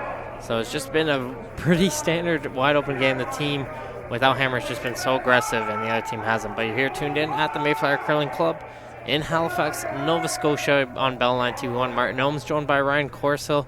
And Ryan, that first half, very interesting between these two teams. Do you expect it to continue into the second half? Yeah, it's quite a tight battle we have on our hands so far. Both teams are going to have to maybe take a few more chances if they want a chance at winning this game, and I think that's what I expect to see here in the second half. No, I definitely agree. Now, as we are seeing that the lead, Philip Crowell, will come out, I'm going to reintroduce his team. He has a second, Scott Saccary, his third, Jordan Pinder, and of course the skip is Jamie Murphy, coming out that 4-2 record with losses to Thompson and Stevens. It's those two teams over in Sheet 3. They really need a win in this matchup if they want to control their own destiny, you can really say. Yeah, that's and right. Shawn Adams with that 5-1 record. Their one loss is against Stevens. Stevens in that 6-0 record, kind of surprising a lot of people here, but they've been playing very strongly. But you have the Shawn Adams team with Andrew Gibson, Ian Fitzner-LeBlanc, Mark Dacey, and Shawn Adams is their skip. I think we'll give credit where credit is due. Chad Stevens as a hot skip, hot fourth stone player, and Paul Fleming playing with him, and Kelly Middlestat, also a member of that team, and Fleming and Middlestat having numerous prior appearances between the two of them. So a wealth of experience over there on Chad Stevens' team, and that shows in their record here this week. Yeah, and definitely you got to give a shout out as well to Craig Saville if you are tuned in and watching the match. We're all hoping for the best for you as well. As Crowell on his second shot is just going to ignore that corner guard, as we've seen so many times before. He's going to draw up to that yellow stone inside the house. But you also have 2 other games going on here. We can't forget about them. Those other 4 teams did work hard to get to this point in the Tankard to be in this position. What's going on in those other 2 games? Yeah, that's a good point, Martin. We've kind of put those back to on the back burner, but all the teams here playing for pride and playing for a good final standing here at the Nova Scotia Tankard. Well, there's a difference saying you came 5th and you came 7th, I would say, yeah, at the Tankard. Sure. For sure. So on Shoot 5, we have Glenn McLeod taking on Jamie Danbrook, and Glenn McLeod with a deuce in 4, followed it up with a steal in 5, and he's out in front now, 4-3 on Jamie Danbrook. And on Sheet 2, we have Brent McDougall taking on Paul Dexter, and they blanked the 5th, so Paul Dexter remains in the lead, 3-2 there. Over Brent McDougall, Brent McDougall will have the hammer. All right, thank you very much for those updates. Here, my Dexter and McLeod both at 2-4, so McLeod will not defend his Nova Scotia championship. Danbrook's at 1-5, and McDougall at the lone 0-6 team. Hoping to see if he can pick up his first W against Dexter. As this stone will give a little bit of a bump on the blue one, but it will roll over to the side. Yeah, that's right. A bit of an end developing here, Martin. We have 5 rocks thrown and 5 rocks in play, so we have both teams definitely showing up to play a hard one here in the 6th. Yeah, because of that bump off the blue one, it does roll to the side of the stone, so they are able to remove that yellow stone. It looks to be the plan here for Jamie Murphy. Yeah, and you actually, that yellow stone's giving him access to the back yellow, so you might even see him try some little soft weight double here, but I don't know if he's going after that right away, actually. This one's curling fast. Really hard here on the sweep, trying to hold it. And it'll give a little bit of a bump on the other stone and roll over. Pinder will sweep it out, and it does its job there. That does exactly what they wanted. And it'll go to the back left, and it'll stay in play, but it won't be a factor inside the house. Oh, that's right. It's not a bad result there for Jamie. It definitely got an over curl on that, but the angles are definitely in his favor right now, even though Shawn Adams lies 1.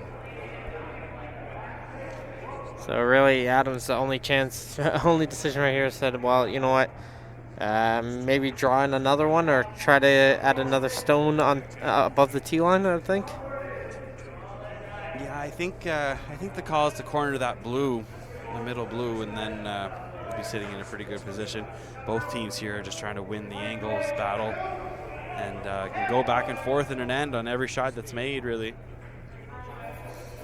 He wants to make sure he avoids the run back opportunity here, as they're going to try and bring this one as tight as they can. Yeah, and they wanted that a bit further, Martin, to avoid that run back you're talking about, and leaving it there, they definitely left the run back available. But I think they do have it, yeah. It's a tough 3-stone combination there. So well, they know that because of this, Jamie's saying this is probably our only opportunity we'll get to play it.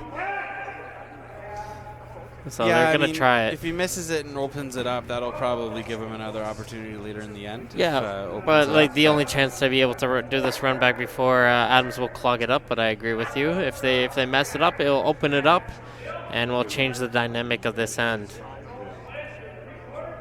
Yes. High side on the yellow will send the blues back onto the yellow in the house, and we're talking about rocks, which you can't see in that overhead shot right now, but here's a good look at Saccary coming out of the house, and he's got weight behind this one because there's a lot of rocks to move. They need this one to curl. It's hanging out there. And he's just going to miss it. So it's just a peel away of the high guard, and really not a terrible situation on that one, but they would have liked better. So Adams probably saying, do we do a run back of ourselves, or do we block this one up?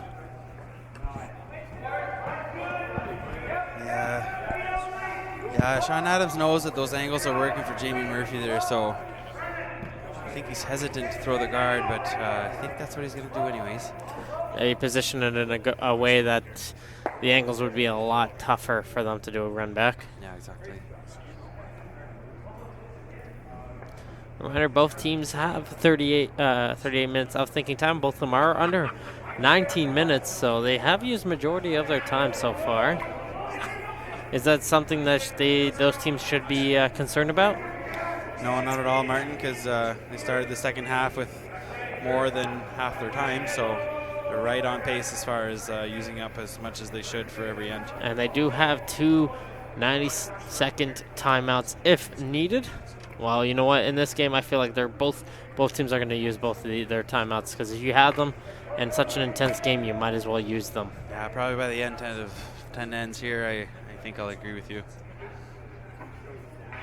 So again, the guard gets placed, and looks like Pinder will sit up in the hack to just have a second look at the run back, and now he's going to get into position and push out here to try and see if he can get this run back completed for his team.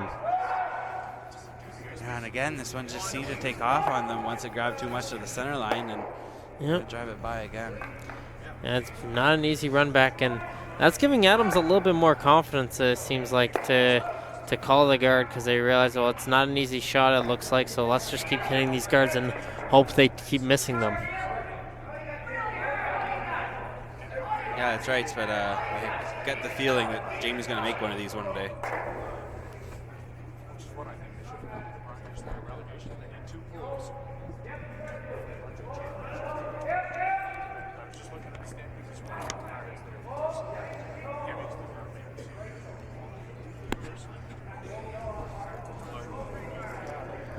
All right, so here comes Dacey to set up the guard.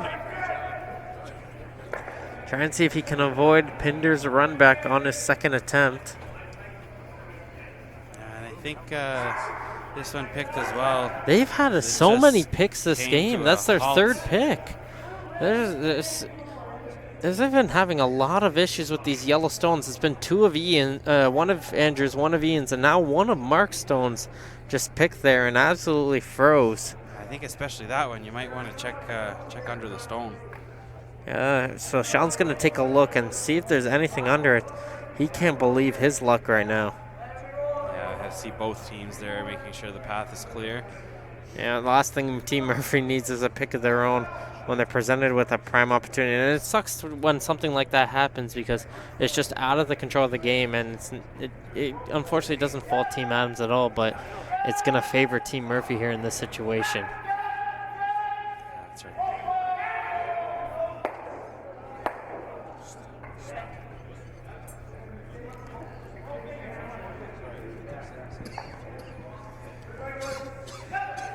So Murphy just trying to figure out and what angle to hit it to make sure that he doesn't hit it, that he gets the actual run back instead of just hitting off that yellow that's right next to his blue stone on the top.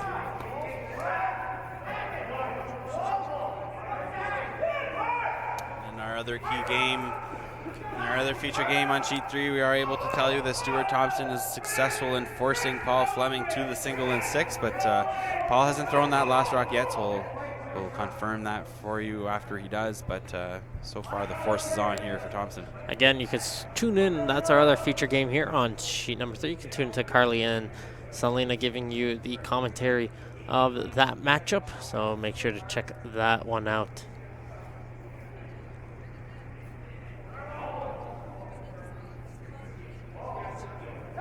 As we have an easy clean now, they're going on it. Yeah, seems pretty close to making it this time. They no mistake. are able to get it, and they will sit to a nice little run back there from Jordan Pinder. And again, Team Adams in a little bit of issue, but they do have the one yellow stone that they could angle up themselves. And it's unfortunate again on that pick on Dacey Stone, but they just got to get over it and see if they can make the best of the situation here. So, yeah, Adams, that's right.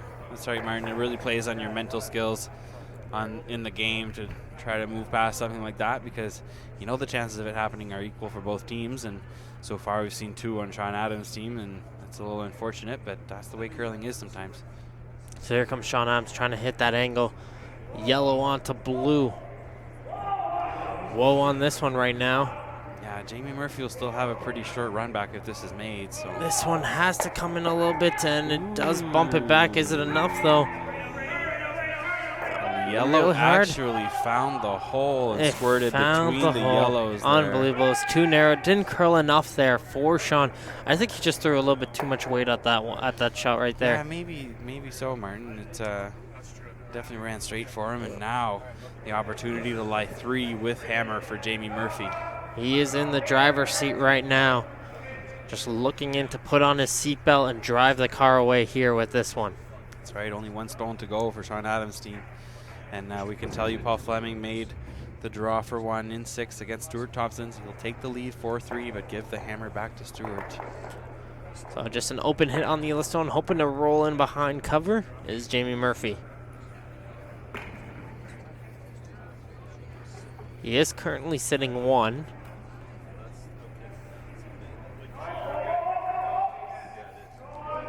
No line, no line.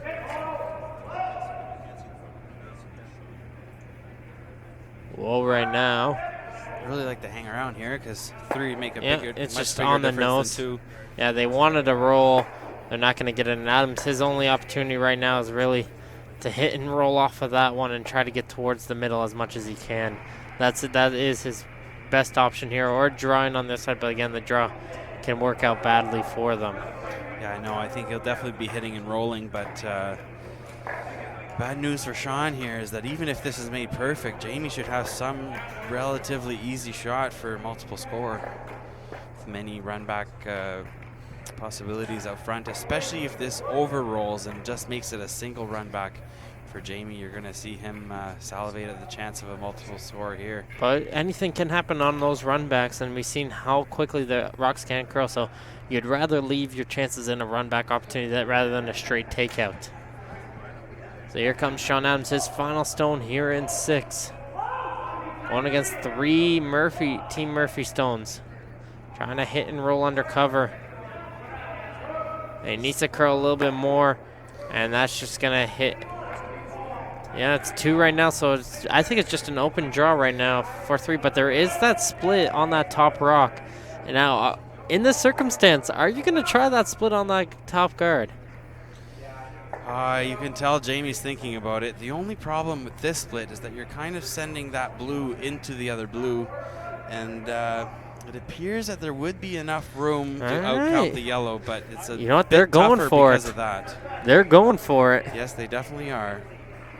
And you gotta respect a play like this. You could try and get 3, but they realize, you know what? Maybe we can even pick up 5 here, and that would really put a huge damper onto Team Adams. Yeah, it'd be a split for 4, Martin. Oh, sorry, 4. But I think that's, this comes back to a couple ends ago when I thought Jamie would throw the easy double for the blank there, is that it just comes down to the kind of skip Jamie is, and this is an example of those gutsy calls that you usually see him try, and there's an example of it here. So he realizes he has his deuce. And there's really, there's a pro side miss here. Make sure you get your 3. And if you get the nice split for 4, great. But make sure you get your 3 out of it. And he's awfully close for the split for 4 here. Well, let's see, where does he get the rolls here? Not going to get enough of the first one. No, he's not going to. But it is 3 regardless. So it gets the job done for Jamie Murphy. So he picks up a huge 3-point end here and takes a 5-2 lead over Shawn Adams at the 2016 East Coast Credit Union Tankard. Thank you for everyone who's tuned in on Beltline TV1. Of course, we got to thank everyone who's helped put in this event together as one, and Ryan will take that opportunity to thank all those sponsors here who's been contributing to get this amazing venue here at the Mayflower Curling Club. Yeah, that's right. We have our 2 main title sponsors in Scotty's Products and East Coast Credit Union. Of course, Scotty's, of course, sponsoring the women's side of things, as they have for the last 34 years here in Canada. And East Coast Credit Union just coming on board as our men's title sponsor this year. They're joined by Tim Hortons as the gold sponsor. Deloitte is in there as a silver sponsor. They have the nice ad out in front of the rings, kind of indicating the control zone. We've heard us use those as a reference point quite often. And of course, New Scotland Clothing, Monaghan Square, Mott's Clamato Caesar, Sobeys, Kent Building Supplies, and the Printing House rounding out our group of sponsors here, as well as Travelers and our partnership with Bell TV1, bringing you 2 sheets of action all week here at the Nova Scotia Men's and Women's Provincial Curling Championships. The first time in Nova Scotia history that both events are being played together, and a great facility for it here at the Mayflower Curling Club in the north end of Halifax. And you can't really fault it. A lot of people have been enjoying having both of them here at the same area, and a lot of other provinces are starting to take into account to have this a continuous thing, to have both of them at the same time. Yeah, I know Ontario's announced that they're going to go this route next year and host the Tankard and Scotties together in 2017, and it's a pretty big move for a province like Ontario to make that decision. So I assume you're going to see other provinces follow suit as well. And yeah, New Brunswick has done it twice already. They're not doing it this year, but they've done it at the Fredericton Junction twice so far. But again, a big 3-point end, and again, got to give a shout out to the 45 North production crew, doing a great job setting up all these great mics, cameras, hitting all those right buttons for us to make our job even easier as commentators. Yeah, that's right.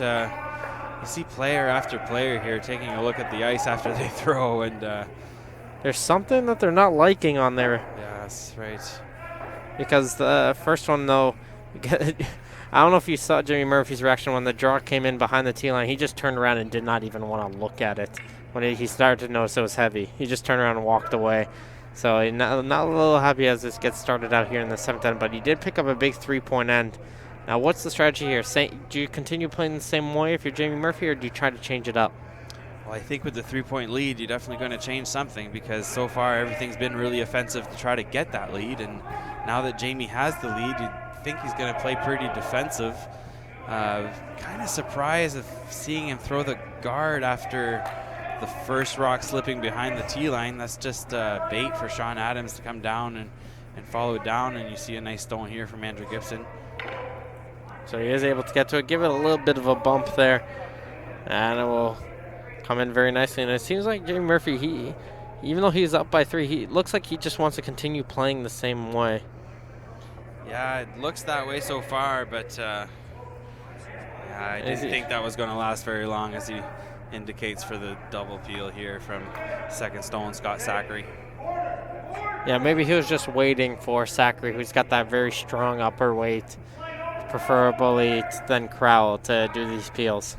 Yeah, I mean, I think all 32 guys on the ice here can make any shot you ask of them, but really it was a 4-rock guard zone there, so he really couldn't throw the peel before this stone. Able to get 1, able to get 2. So he gets his value there, able to move 2, and even though he keeps the shooter around, it'll be on the opposite side of the center line. So this is going to allow another opportunity. Adams is going to try and draw in behind it now. Try to sit him top 8 foot and behind the blue guard that was just thrown in by Saccary.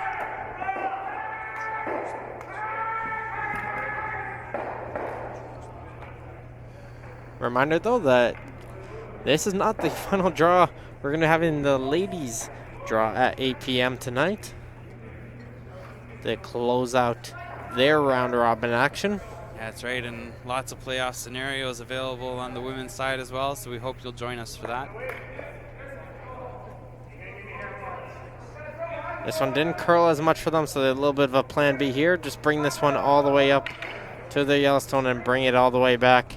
Yeah, and that's a great audible from the skip there, because that lines them all up to just eliminate the blue essentially, and hit the wrong way here. You could have neither yellow leave the house. And that's when you know, when you figure out that way, when they heard it was about back 8 instead of top 8s, they started to take it, and so they can keep this one in line. That's right. I can tell you that Brent McDougall picked up a deuce in the 6th in his game, so he's back out in front, leading Paul Dexter 4-3. And a deuce by Jamie Danbrook on ice 5 has him out in front 5-4 over Glenn McLeod. A couple close ones there in our 2 games that are playing for pride, as we say. Well, that's exactly what you want in your final draw. Have everything close, and there's a low run back attempt. Does jam against their own stone, and the 2 yellows do still hang around here. So Adams has the potential if he will try and draw in and ignore that blue stone for now. Yeah, and I like that call, Martin, with you're down 3, you got to leave stones in play, and it's still pretty early in the end here. There's no reason to hit that blue right now, even though it's on the pin. And Dacey, I don't know, he doesn't seem like he likes something here, so he's going to come down and talk with Shawn about it.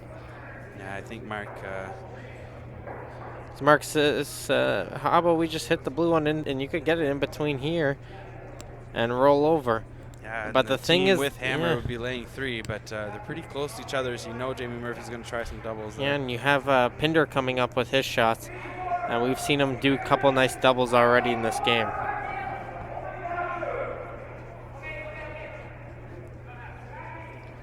So let's see if Mark has talked out Shawn from the draw. Looks like he has. So we're going to be doing the takeout there, a little bit of hit and roll to set 3. Yeah, Mark might have brought perspective in that Shawn hadn't thought about, and kind of changed his mind. Of course, I'll make sure if you are in the area, come out to the Mayflower Curling Club here in Halifax. We have a great crowd here on hand for this men's draw, and we'll probably have an even busier crowd this evening. And make sure to tune in. $10 for the playoff draws starting tomorrow, $25 for the rest of the event. So if you're just going to come watch both semifinals and the finals, you got more than your money's worth. And this one is going to over curl. Yeah, it is very heavy, and it's going to bump back Yellowstone. So 3 Yellowstones in behind the tee. So it looks like they're just going to play a little slight bump on the blue one. Yeah, with that kind of weight, I think he definitely wanted to leave the blue in play, but just move it a bit further back. And bit of an overcurl, misses it altogether, but it's still not a great situation for Jamie Murphy. So yeah, now he's trying to decide, do we run back our own blue here onto any of those Yellowstones in the back? Yeah, I think that's going to be the only way you're going to get any of the yellows to leave. But you don't want to send your blue out of play with it. And a good way to do that is I think a nose hit and make a nice little double there, but it appears on the overhead shot that anything low side could send it through the hole as well. Exactly, and that's the scary part they're looking at right here. All these rocks are in behind mind as well. Yeah, it's a really tiny hole to find, but you never know. Looking at it from above here, it doesn't really appear there to be a hole at all. But I would think about maybe even thinking of using one of your 2 timeouts in this situation even as well. An important shot in the end, and you got to make sure everyone's on the same page, but it looks like they have decided on one, so it looks like they're just going to run it back.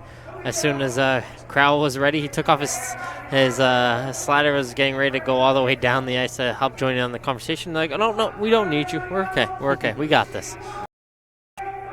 Yeah, you see the timeouts being used, especially when teams, on top of being in a tough situation, also find themselves short of time. And that's not the case just yet for Jamie Murphy, so they're going to try to postpone them, as you might need both of them in the 10th end for as far as we know, for how tight this has been. So here we go. We're going with the run back double, and this one's hanging high side, so he'll probably just get one. Yeah, he just gets one, and he doesn't keep the shooter around either, unfortunately. And that's not the result that they were looking for on that one. They were hoping to keep the shooter around. No, definitely not. So they really gave some help right back over here to Team M's, who were in a bit of trouble after Dacey's miss there. Well, looks like they're just going to do the same thing, just draw up and maybe give a little bit of a bump back on the blue stone.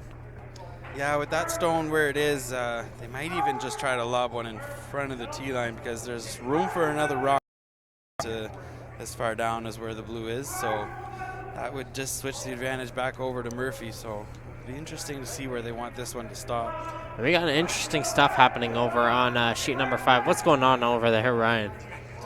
Yeah, I don't know. There's just a lot of rocks in play. It appears Glenn McLeod might be laying one. Because every time I look over on sheet number 5, there's about 20 rocks in play, it looks like.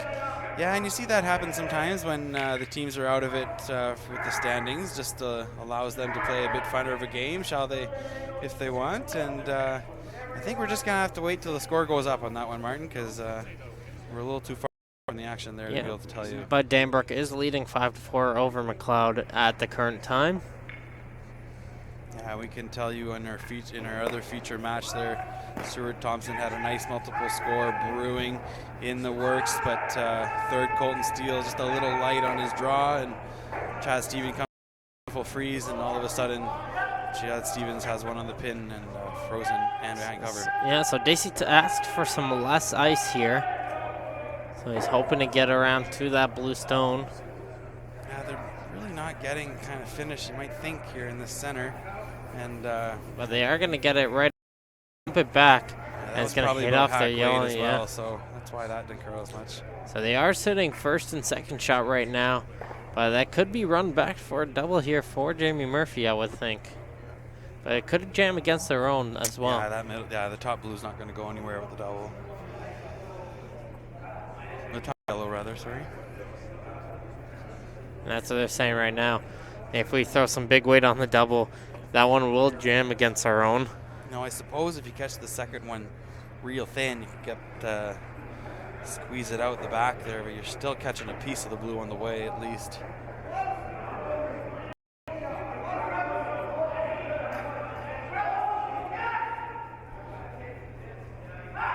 So Murphy's still taking their time here.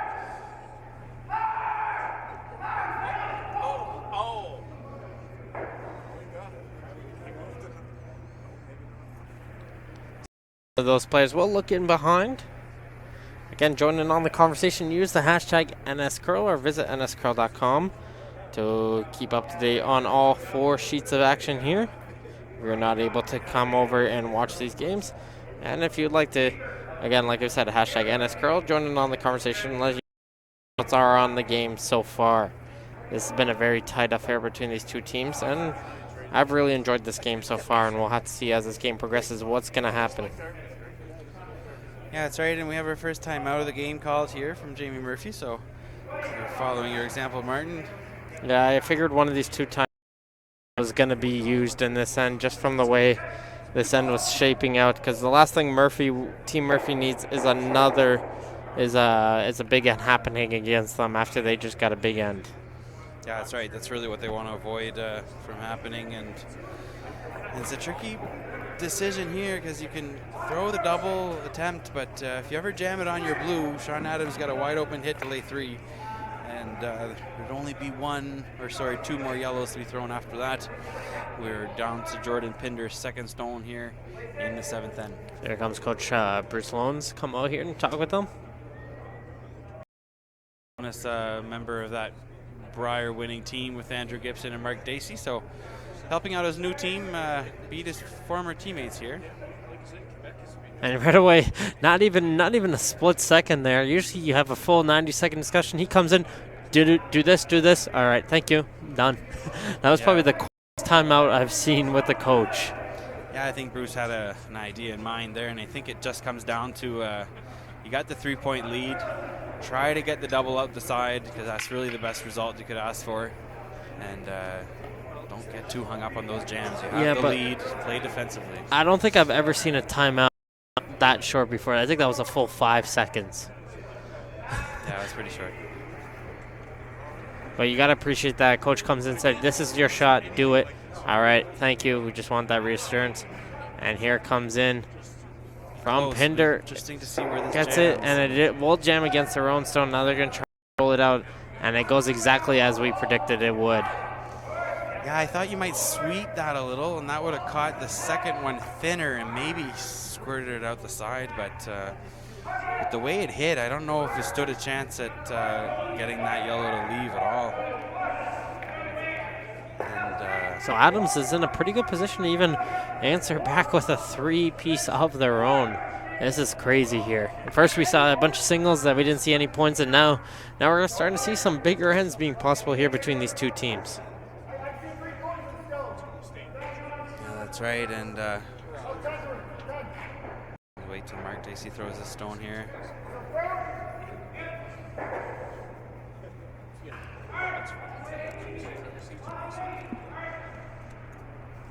So I think you'll probably see Jamie throw the easy double on the left-hand side of the sheet and give Adams his deuce.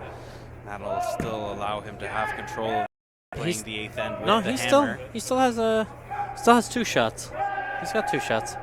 Yeah, sorry. It's been a long day. Both Gibson's still on the way, yes.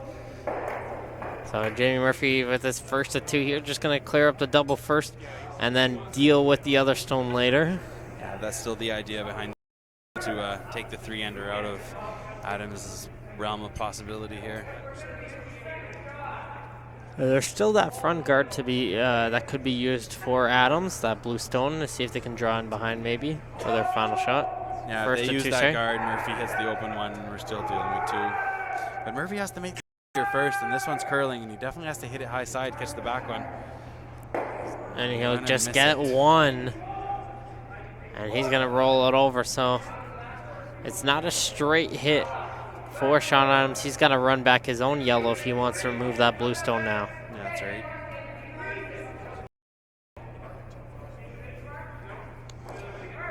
Again, keep in mind the playoff structure.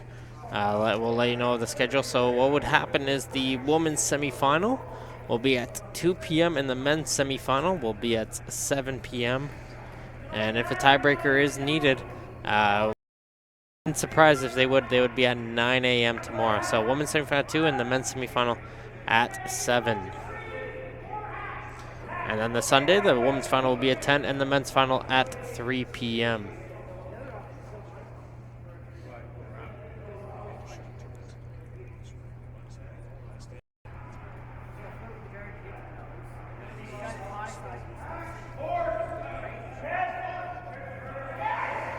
Ian and Andrew are coming down here, and I think Shawn Adams called a timeout as well. But yeah, I heard he Ian did. talking to Andrew about, he has a plan here, and he's going to let his back end know that there's a couple options here for the team. Yeah, they were checking the risk, because if they do a run back and they miss, they could be in some trouble here too. So yeah, Ian's trying to suggest some kind of just draw to the top of the house. or just he's saying even just a bump back and hit it towards just a tap up. Yeah, I think, well, when he came down, and that's what he was telling Andrew here at the home end before he went down, is to just draw one around center line, because Ian doesn't like playing that tap back, but I think that's what Mark and Shawn like, and being the back end of the team was going to prevail as the dominant opinion. So we will wait and see. see. Ian taking a step back there now, just listening to the back end talk their strategy through, but I still don't think he's very convinced. And yeah, no, he just you saw he put up his hand. He's like, okay, yeah. I'll let you know what I think. I like it, but we'll play this shot anyways. Yeah, and we see that on a lot of great teams. The front end will come in and give their 2 cents, and the back end might like it, but they might not. And if they don't, well, as a front end player, that's really all you can do. And especially for Ian Fitzner-LeBlanc coming into this team as the 5th man, doesn't let the groove that Mark and Shawn have going continue and not get in between that. Just hack, you're hearing. It's close, but this one, they got to go on it now. This one's starting to curl. Yeah, they have to stay yellow, and they do. So they are able to get the run back, and they are able to make the shot, so they do get it. There's 3. But that was a tough shot still to make, though, and that was a nice little finish shot from Adams. Yeah, it was great weight control from Shawn, and that did 2 things. It prevented his shooter from rolling too far out, and it prevented the stone rolling too far away, because that exact angle with a bit more weight, and you might have lost both those stones. Now I think Jamie might be calling a freeze here on his final shot to go up to the shot stone. Surprised with a 3-point lead. I think must just be hitting that yellow and trying to roll towards the center. Okay. So they didn't really signify. They just put the broom down, so maybe they had their suggestion already. Yeah, I think the scoreboard will dictate this shot more than anything. All right, so yeah, I lied. It's not a freeze, so it is exactly as you predicted.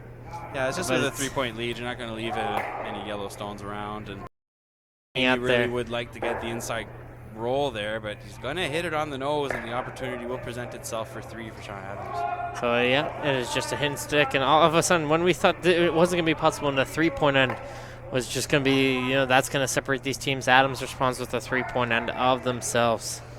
Yeah, and I think started early by Jamie leaving those guards around, and really gave Shawn a chance at a multiple score here.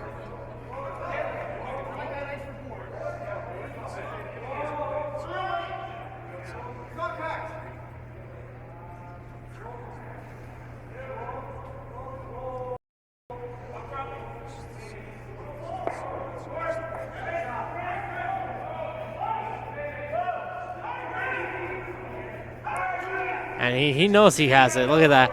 That's when you know you're confident when you get it. He shot it, and you just turn around and start going back. He's like, okay, I got it. No problem. Don't even need to watch it go down. Let's pick up his 3-point end. So back-to-back 3 points for Shawn Adams and Jamie Murphy. And we are now tied up at 5s here at the 2016 East Coast Credit Union Tankard. Murphy will have the hammer here in 8, trying to see if he can respond with a big end again here as this round robin is coming to conclusion. Well, thank you everyone who's tuned in here on Bellline TV1 though. That's right, Martin. You think with the amount of picks we've seen so far this week that Shawn might be tempted to keep an extra eye on his stone, but as you said, a sign of an extremely confident skip here, and why shouldn't he be? He's 5-1 at this event. He knows he had it.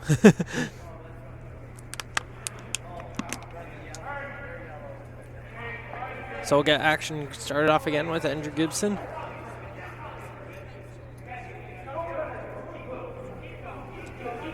Nice and easy there for the top 8, maybe even onto the top 4. Yeah, and Shawn Adams no longer needing to force the issue as much with his tie game now. He doesn't have the deficit anymore, so he's going to see if Jamie wants to take his chances at a deuce here, and it being the 8th end, we talk about the importance of having hammer in those. I think you're going to see Jamie go pretty hard for his deuce because of that. Really? Because this is some upper way here. This is looking like they're going after that Yellowstone in the house here. Yeah, it looks like they're hitting, yeah. Yeah, I'm kind of surprised about that.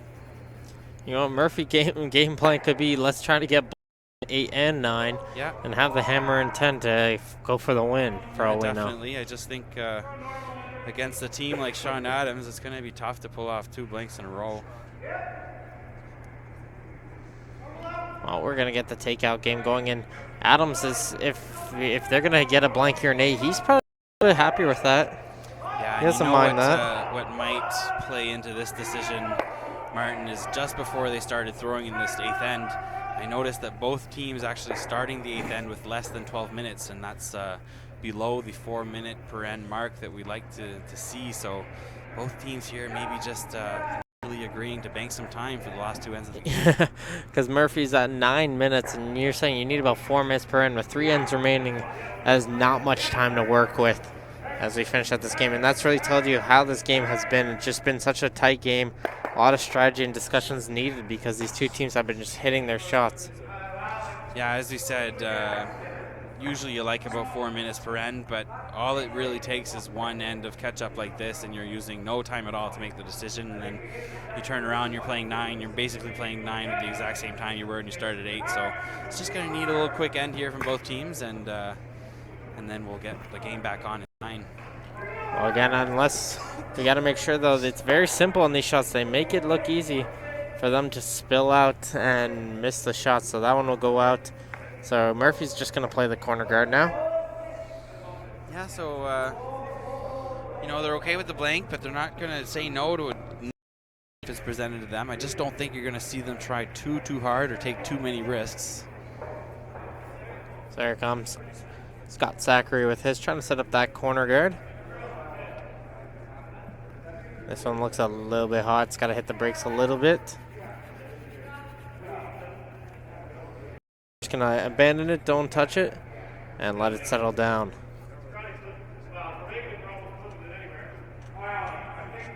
And as you expect, Adams is just going to peel this one away. So as you said, this game is more than likely, this end is more than likely just to save some time on that. While we are waiting right now, what's going on those other 3 sheets, Ryan? Yeah, sure. It's a good time to. Well, we did have a miss, actually. Yeah. So this is what I mean by easy deuce. Jamie Murphy kind of having a bit of a chance here, but we know what's happening in this game so far. So we'll take a look across the sheets. We have a steal of 1 for Chad Stevens in the 7th end. So he's actually taken a 2-point lead on Stuart Thompson there. Stuart Thompson has the hammer in 8 in that battle of teams jockeying for playoff position. And a single in McLeod has tied up his game against Jamie Murphy. It's 5-5 over there. And we had a blank in 7 on sheet 2. Brent McDougall continues to lead 4-3 over there. So if Murphy were able to pick up the win here and Thompson drops that game, we'll just have a replay of this game we're seeing here tonight between Adams and Murphy in the men's final. Yeah, you're right about that, Martin. That one, though, unfortunately did not curl enough, though, for Saccary. And they're able to go after that rock inside the house still. Yeah, it's pretty well hidden, but I'd say you probably see about half of it from the hack, and that's more than you need to play this kind of shot. There, with his after Fitzner-LeBlanc unfortunately missed the peel attempt, and that's the thing with peels, you throw so much weight, but it's also so easy to miss them. Now Gibson really hard on the brush here to try and hold it, and he's fine. He gets a buy, and now Ian will finish this one off. Gets the hit and the rollover.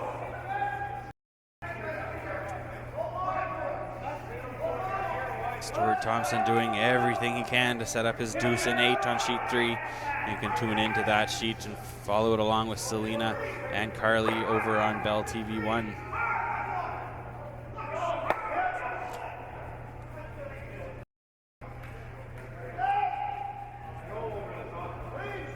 Just an easy clean right here. And it looks like, you know what, they're not going to go super crazy here for their rolls here, as they're just going to go back and forth to what we had on to the start. Yeah, exactly. Like I said, Jamie Murphy wouldn't mind a deuce, but it'd have to be an easy deuce for him to take it.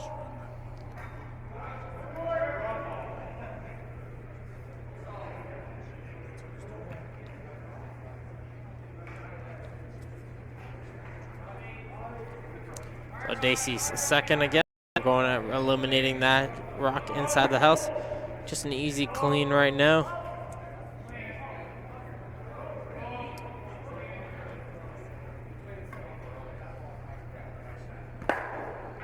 And the last thing they need is a little bit of a rollout. So Murphy's just going to hit. And I don't think he's too concerned about the roll either. No. Because I don't think he wants to roll. If he doesn't get the roll all the way over, that's going to leave Adams with an opportunity to roll over himself. And that's the last thing they need.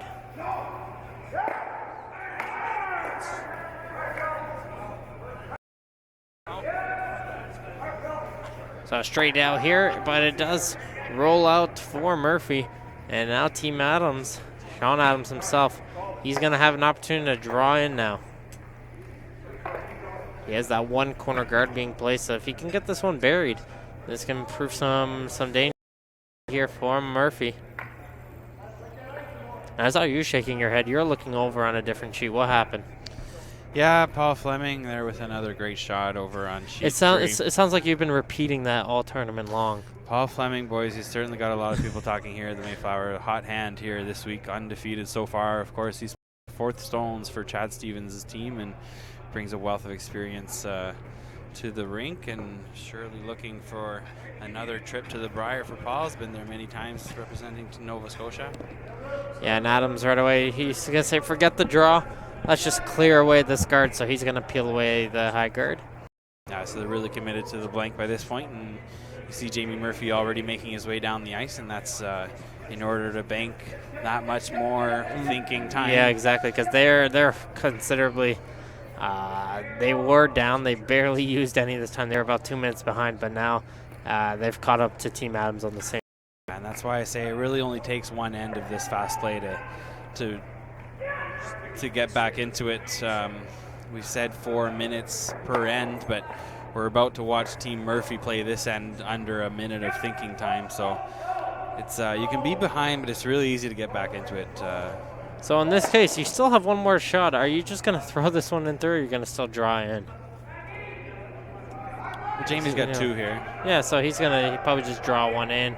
He'll make Mark make a shot, and we've seen stranger things happen. If Mark's rock were to ever, or Shawn's rock were to ever pick something, or Shawn a bit of a miscue, you'd have Jamie's opportunity for the easy deuce, and that's the only kind of deuce he's going to take here in the 8th. Well, just an easy clean line's okay. This one's a little bit heavy, so it looks like it's going to go to the back. Is it going to hang around, though? I think so. Well, it's going to go all the way just to the back 12, and it will hang around. And Jamie just puts his hands up saying, all right.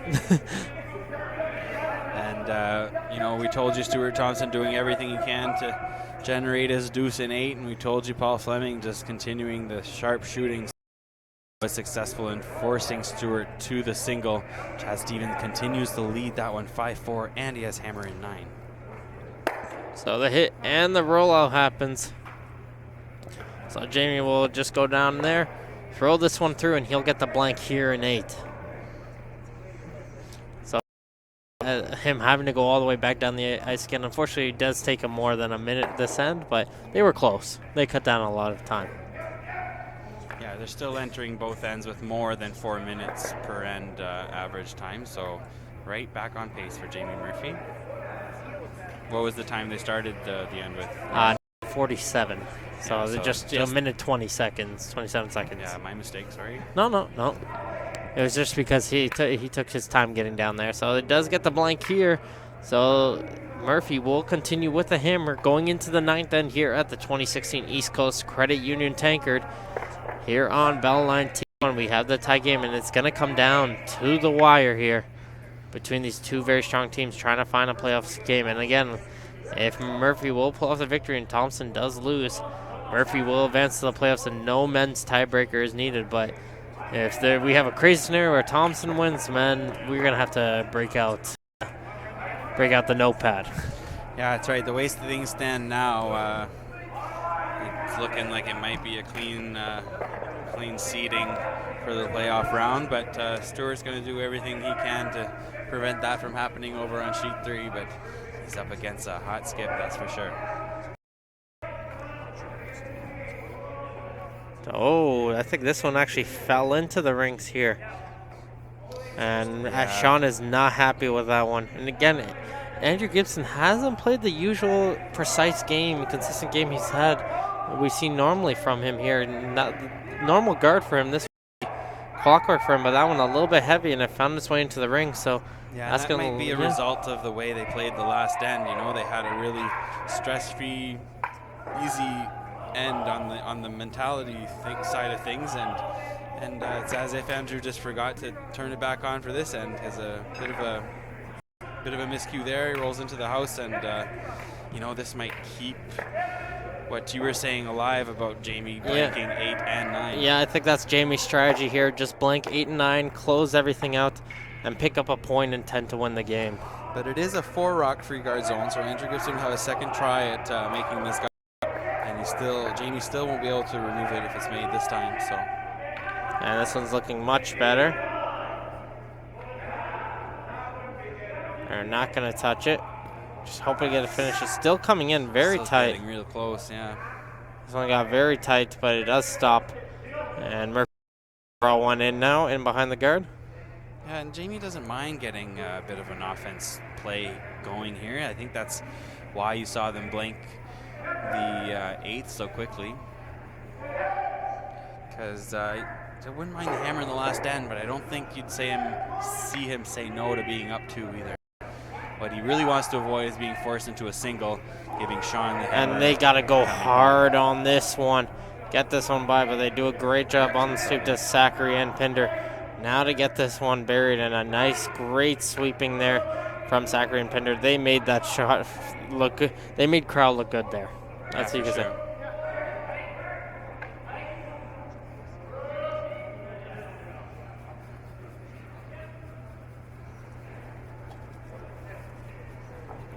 But tough shots need to be made, and here comes Ian Fitzner-LeBlanc. Looks like he's going to try and get one right on top of the blue stone. And if you're Murphy, you're probably going to start to peel away the guards, I imagine.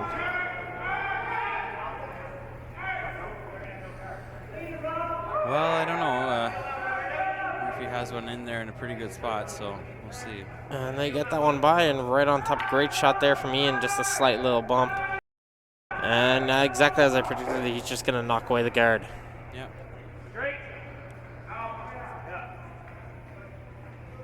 Just to make sure. Her first question says, do we want to run back? No. No run backs this time, guys. Yeah, I heard Kevin, or Scott rather, say straight, and that's just referring to the appeal. Just confirming that that's what the skipper wanted. Yeah. There it is. No problems there. And we're going to probably go to the guard game here.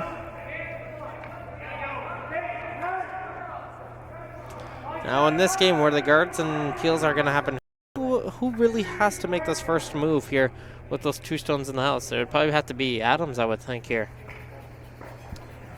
Well, the way it's sitting now, Murphy's laying one, and it's a pretty small scoring area for his deuce, so I think you might have to see Jamie move and try to get something going for his deuce, because Adams is perfectly fine giving Jamie one here. Yeah, just waiting for the nice little finish here. And a nice guard being played there from Ian. And right away, Jamie's just going to point right at it. So we were worried about the time bank. Well, Jamie's team has been playing these last two ends. They're going to be playing them very quickly, it looks like. Yeah, they've got lots of time on the clock now.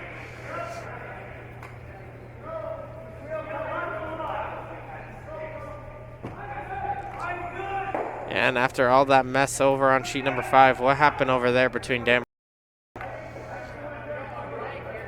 Well, it looks like it was just a single there. So the score is now 6-all, or check that, 5-all, over there on sheet number 5. Yeah, they were actually finishing the 8th end, so we don't quite know what happened there yet. The score's not up. As we updated that 5-5 a little while ago.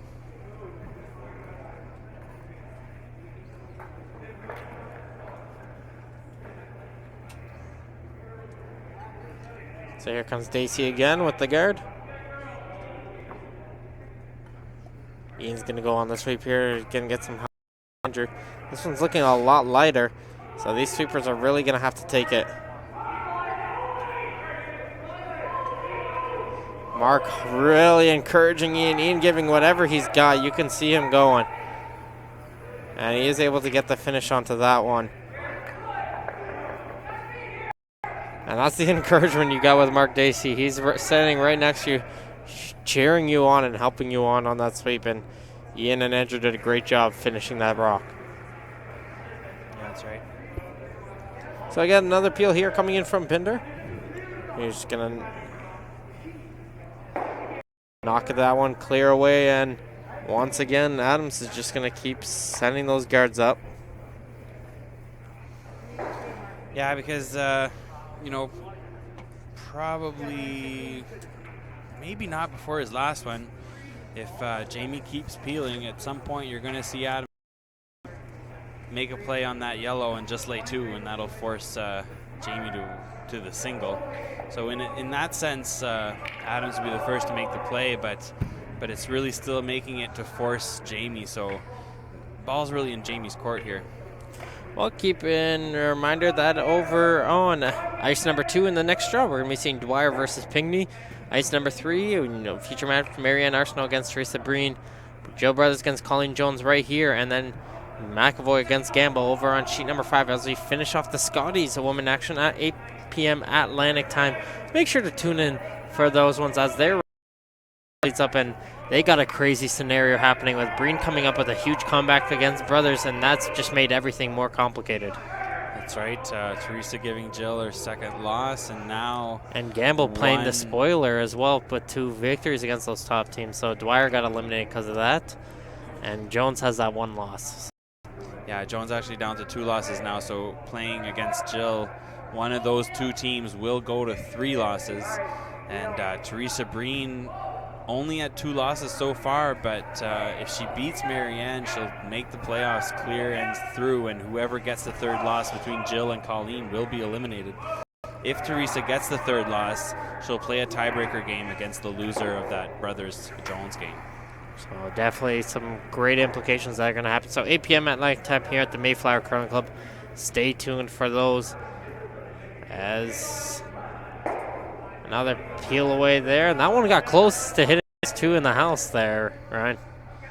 Yeah, so we're down to skip stones here. It'll be interesting to see. Yeah, Shawn's first one. He's going to play the guard. I think so, yeah. Yeah, like I said, you're probably not going to see anything till the last rock, but Jamie could decide to change the strategy here, allow Shawn to lay 2 on his loss. I think he feels confident in his draws, does Jamie, because I feel like he thinks he can draw into the 4-foot here to sit 2. So we'll have to wait and see as we're winding down this 9th end here. Yeah, I'm sure he has an issue doing that on his last if it's to count 2, but really got to be really tricky where he plays it if he plays it on his first. So could give up a steal and hurry. Really hard now. This one's coming in a little deeper. It's going to find its way onto the top of the 12 now. And it doesn't completely get covered, so doesn't cover the 2 in the house here. So now it's decision time for Murphy. What are they going to do here? Are they going to draw in now? Yeah, it looks like it, and I think that has to do with where that yellow one stopped. It kind of gave them a second. There's room behind that yellow to treat it as a guard, and that's why that's caused since Mark Dacey didn't get quite over there to the center line. So a bit of a decision to make here for Jamie. Use their second timeout here. It is Jamie Murphy. He took a look at the clock, shook his head a little bit, said, "You know what? I don't know if I don't think I'll need to use a second one," and he's going to use it here. So, what do you like here? Do you like just a peel away of the guard, or do you like here for the 2? I think Jamie has to do something here because he peels the guard. Shawn plays that little easy hit to lay 2, and Jamie's forced to take 1, and Jamie really doesn't want that, so he's going to do what he can here to set up his deuce. And he's talking about the draw all day. He's just got to choose where he wants the rock to stop. And the 4-foot to work with there.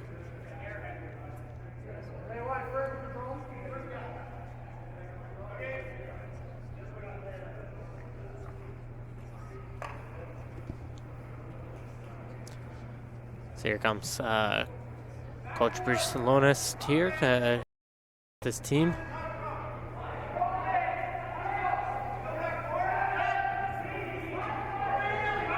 So Jamie pleading his case here. What are his different options here?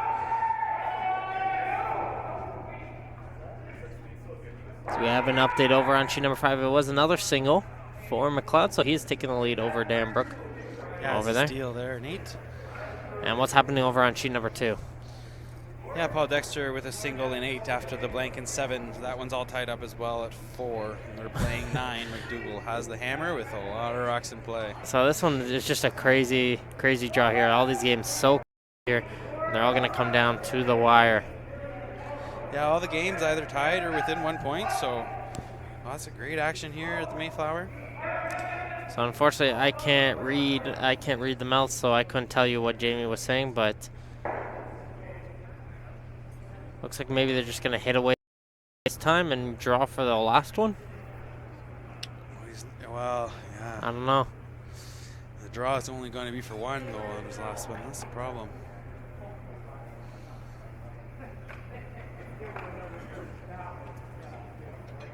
And I see Ian in the background. He's just shaking his head and wondering. He put his hand on his head and he's wondering. He's even wondering right now. He doesn't know. Yeah, I'm a little confused by this call, but every team's got a method to their madness for sure. I think the key here, the difference here is that Jamie's going to try to hang a shooter around. Well, this is weight. I don't think this is peel weight. Oh. No, he wants to, and that's what I'm saying, is that he wants to keep his shooter, and that'll give him a chance at the deuce on the second, but he's going to come to the face of that blue stone. I don't think that blue stone's in now. So definite miss there from Jamie Murphy. But he's going to prevent a hard run back, but they're still going to play it, the yellow onto the blue here, it looks like. Yeah, well, he has to be shot rock, so just make it save a shooter. You're successful in forcing your opposition to one, and that's really what Jamie was trying to avoid this whole time. And that's what happens with that 4 rule. When Murphy didn't know what to do, the second one drew one in, and by doing so, that opened up this play here. So you got to credit Ian Fitzner-LeBlanc with his shot there, getting very nicely covered in behind the guards. So Shawn Adams says final stone here in 9. Trying to run the yellow onto the blue to sit 2. Really hard here. Got to make sure they don't hit the guard. This one's diving and they lost it. Yes. They lost it there. And it will wreck against the blue stone and roll to the side. And now Murphy has a draw for 2 to take a huge 2-point lead going into 10. Yeah, trading misses here, the skips are, and I think Shawn might feel he saw that one take a quick turn as well. So yeah, that one just started to dive, and they tried to sweep in. Once they realized they lost it, they couldn't hold on to it. Might have hit a flat spot as well. It was definitely tight coming out of his hand because they were sweeping before we got the big reaction from Shawn.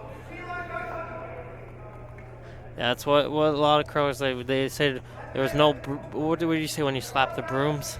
Is there a term for that when you slap the broom on the ice? Not that I know of. Yeah. Usually a lot of the Crows are joking, saying, we didn't see any broom thwaps or anything. Yeah, broom slam, I suppose. Broom slam, yeah. So, got nice line here. He's just going to see if the sweepers can drag it down to the T-line area. So here comes, let it curl a little bit. Here comes Jamie Murphy, though, trying to see line's fine now. To get to the 4. And this one looks like it's job well done. And he is able to do it, so he picks up his deuce here in 9. Gets the job done is Jamie Murphy. And going into 10, they are up by 2 against Shawn Adams. But Adams will have the hammer coming home in 10. Has to figure out a way to pick up a multiple-point end here. And that's not going to be easy against a Murphy team with such heavy weight here. Yeah, it's too bad from Shawn there, whether that was a miscue or a pick. It resulted in a shot not made, and that gave the opportunity to Jamie for his deuce, and no mistake made on Jamie's draw. So we're gonna see Jamie trying to eliminate anything yellow here, and you're gonna see Shawn go pretty hard offensively and try to generate a multiple score, needing 2 for the tie. We'd like to thank everyone who has tuned in here on TV1 for this broadcast. This has been a great draw here, and I'd like to use this opportunity to thank Ryan Corso, of course, for coming on the air with me to do this great matchup here, and hopefully he's had a great time doing this game. Yeah, it's been good, Martin. It's always exciting when it comes down to the last draw of a game, and I think I just saw Paul Fleming miss a shot, and that's the first time I can say that this week. And it results in a steal for Stuart Thompson, so he will tie it up. It's all tied up coming home in the 10th end. Chad Stevens, looking to go undefeated, will have the hammer coming home.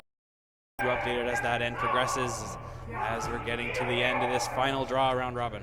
And I am extremely confused at the center guard here.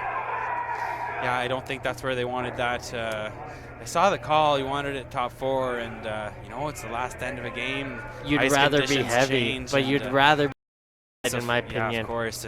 But at this level, Martin, the teams are, you might tell a club curler that to tell them how to miss it, because that's sort of because you're ready for the possibility of him missing it. But that doesn't enter these guys' heads because they make so many shots. But you got to remember the ice conditions is changing, and Phil threw probably the same way he's been throwing the whole game for that shot, and it's the 10th end, so the pebble's been worn down pretty heavy, and he needs a bit more weight to reach the house, and that's why you saw that rock end up light. Yeah.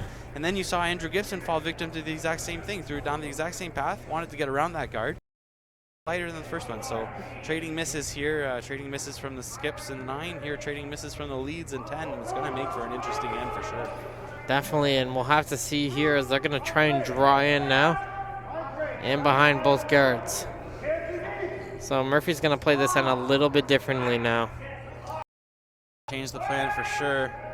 And good adjustment here from Phil Crowell as he going to find the 4-foot, I think, but still not buried. But both skips not really knowing what to do with those pair of guards there out front. Looks like they might be playing like the tick shot here. Yeah, I think I saw the indication where he'd like to move the yellow one actually over to the side. Yep. Move the shooter over to the side and get 2 corner guards out of it. So that's actually a bit of a ball than the tick. I know they're extremely similar, but with the tick, you're really trying to get the rock over to the sideline, and with this one, you're trying to keep them both usable as corner guards, and it's a wonderful shot from Andrew Gibson there. It's exactly what the skipper ordered. Yeah, exactly that. So now we'll probably have to start to see the peel away at some of these guards here. If he wants nothing out of the front. Yeah, definitely. And with the heavyweight ability, I wouldn't be surprised if we see a double peel or 2 here. But again, these teams make peels look so easy, but we've seen already in this game a missed peel can change the momentum in another team's favor. So we'll have to see, can Team Murphy make it? Jamie's trying to hit this one thin to get some action on the other ones. And the spittle across the top, not a bad result. Yeah, he's able to most importantly get the shooter out at least. They were hoping for a double peel, but they only get the 1. And this is going to allow an easy access to the stone in the house, so just to give it a little bit of a slight bump back on that blue stone.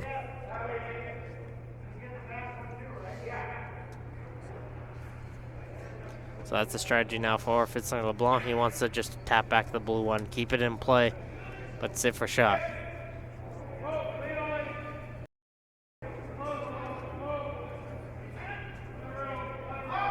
So McLeod has picked up 2 more against Danbrook, and they're in the driver's seat, throwing rocks through the rings now. And looks like they're going to pick up the victory over Danbrook over on sheet number 5. Yeah, it's a big steal of 2 there for Glenn. And can tell you that Kelly Millstad has made a wonderful pick over on sheet 3, and that's going to help his team's chances of coming away with the win with the hammer. So again, like we said, if Thompson does lose that match and Murphy gets the win, we'll be seeing a rematch of these 2 teams tomorrow. This time for playoff implications.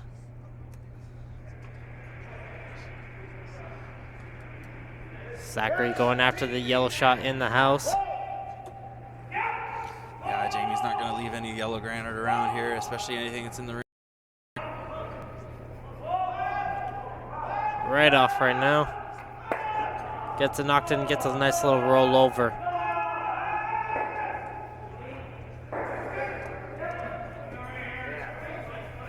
So it's going to be Adams. He's going to look at Ian to draw in here.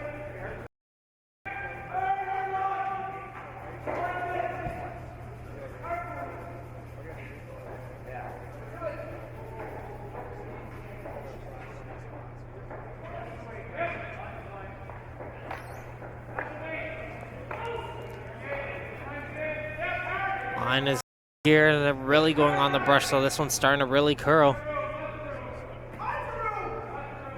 Lots of room. Yeah, Ian's screaming, you guys have lots of room, don't panic.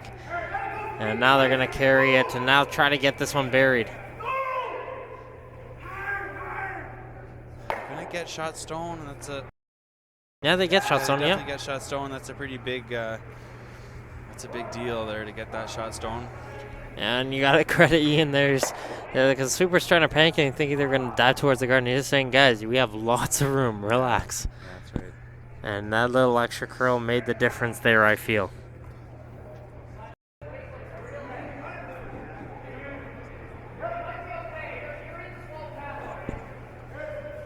Looks like just a peel away of their own blue guard up top.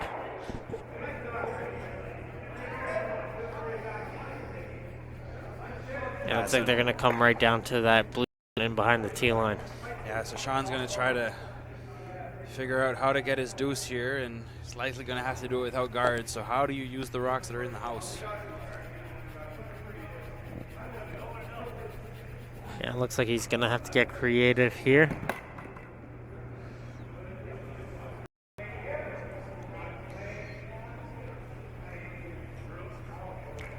So try to get a nice little freeze onto that bluestone. If he's able to pull it off, Mark Dacey, it will be huge for his team to try to set 2. If not, try to even get more here. But again, if Adams is able to pull this back and Thompson does lose, we would have a tiebreaker tomorrow between Murphy and Thompson. Yeah, Thompson needs a big steal there on sheet 3 first. So far, has a nice freeze on a stone top 8 and is just protecting that situation. We're going to see an exchange of guards and peels on that sheet, and we'll let you know when it comes down to skip stones how it looks.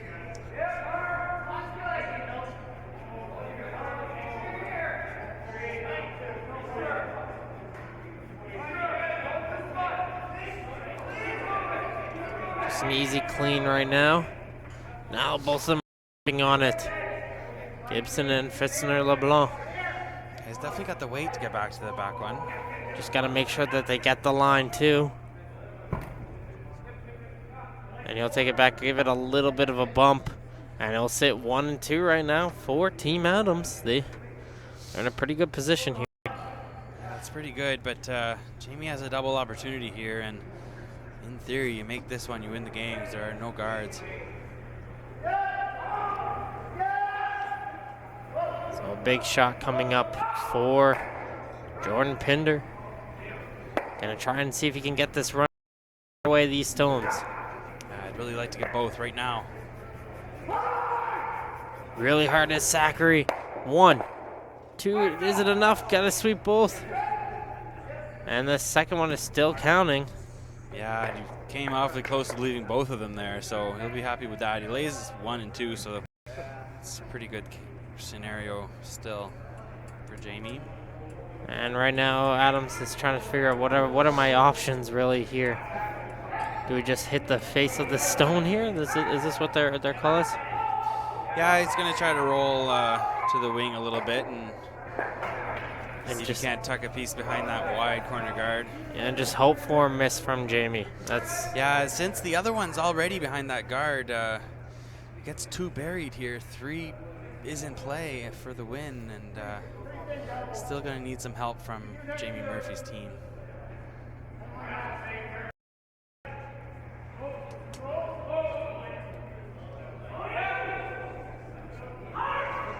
Really hard here.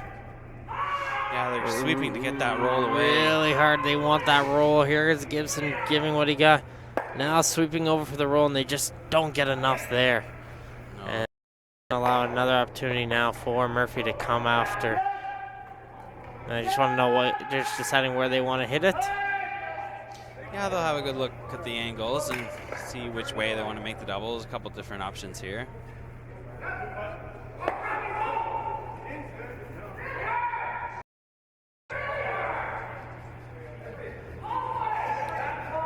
Yeah, it looks like we're close to finishing up as well on sheet number 2. What's happening over there? Looks like Dexter's taking the lead back. Yeah, big steal of 2 and 9 there. We'll have Dexter out in front, 6-4. Brent McDougall with the hammer in the 10th.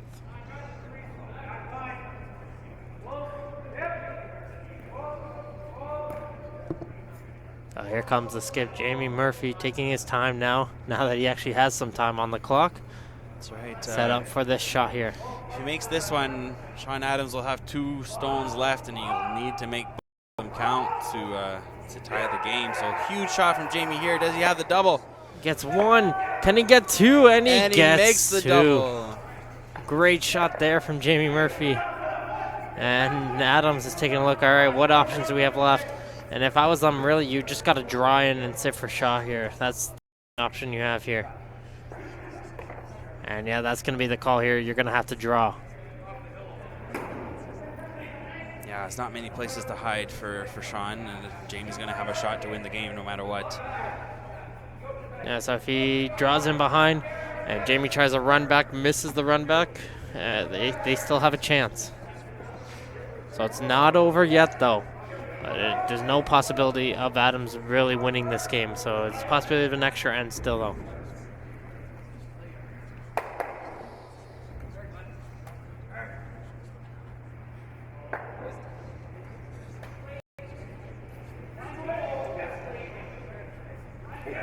Glenn McLeod's team successful in running Jamie Danbrook's team out of stones. They'll pick up the W in this last draw of men's action here at the Scotties. So McLeod's final record will be 3-4. The defending Nova Scotia champions won't repeat, unfortunately, but they'll finish off in a pretty good position. It's depending on the Dexter finale, but they'll finish either 5th or 6th.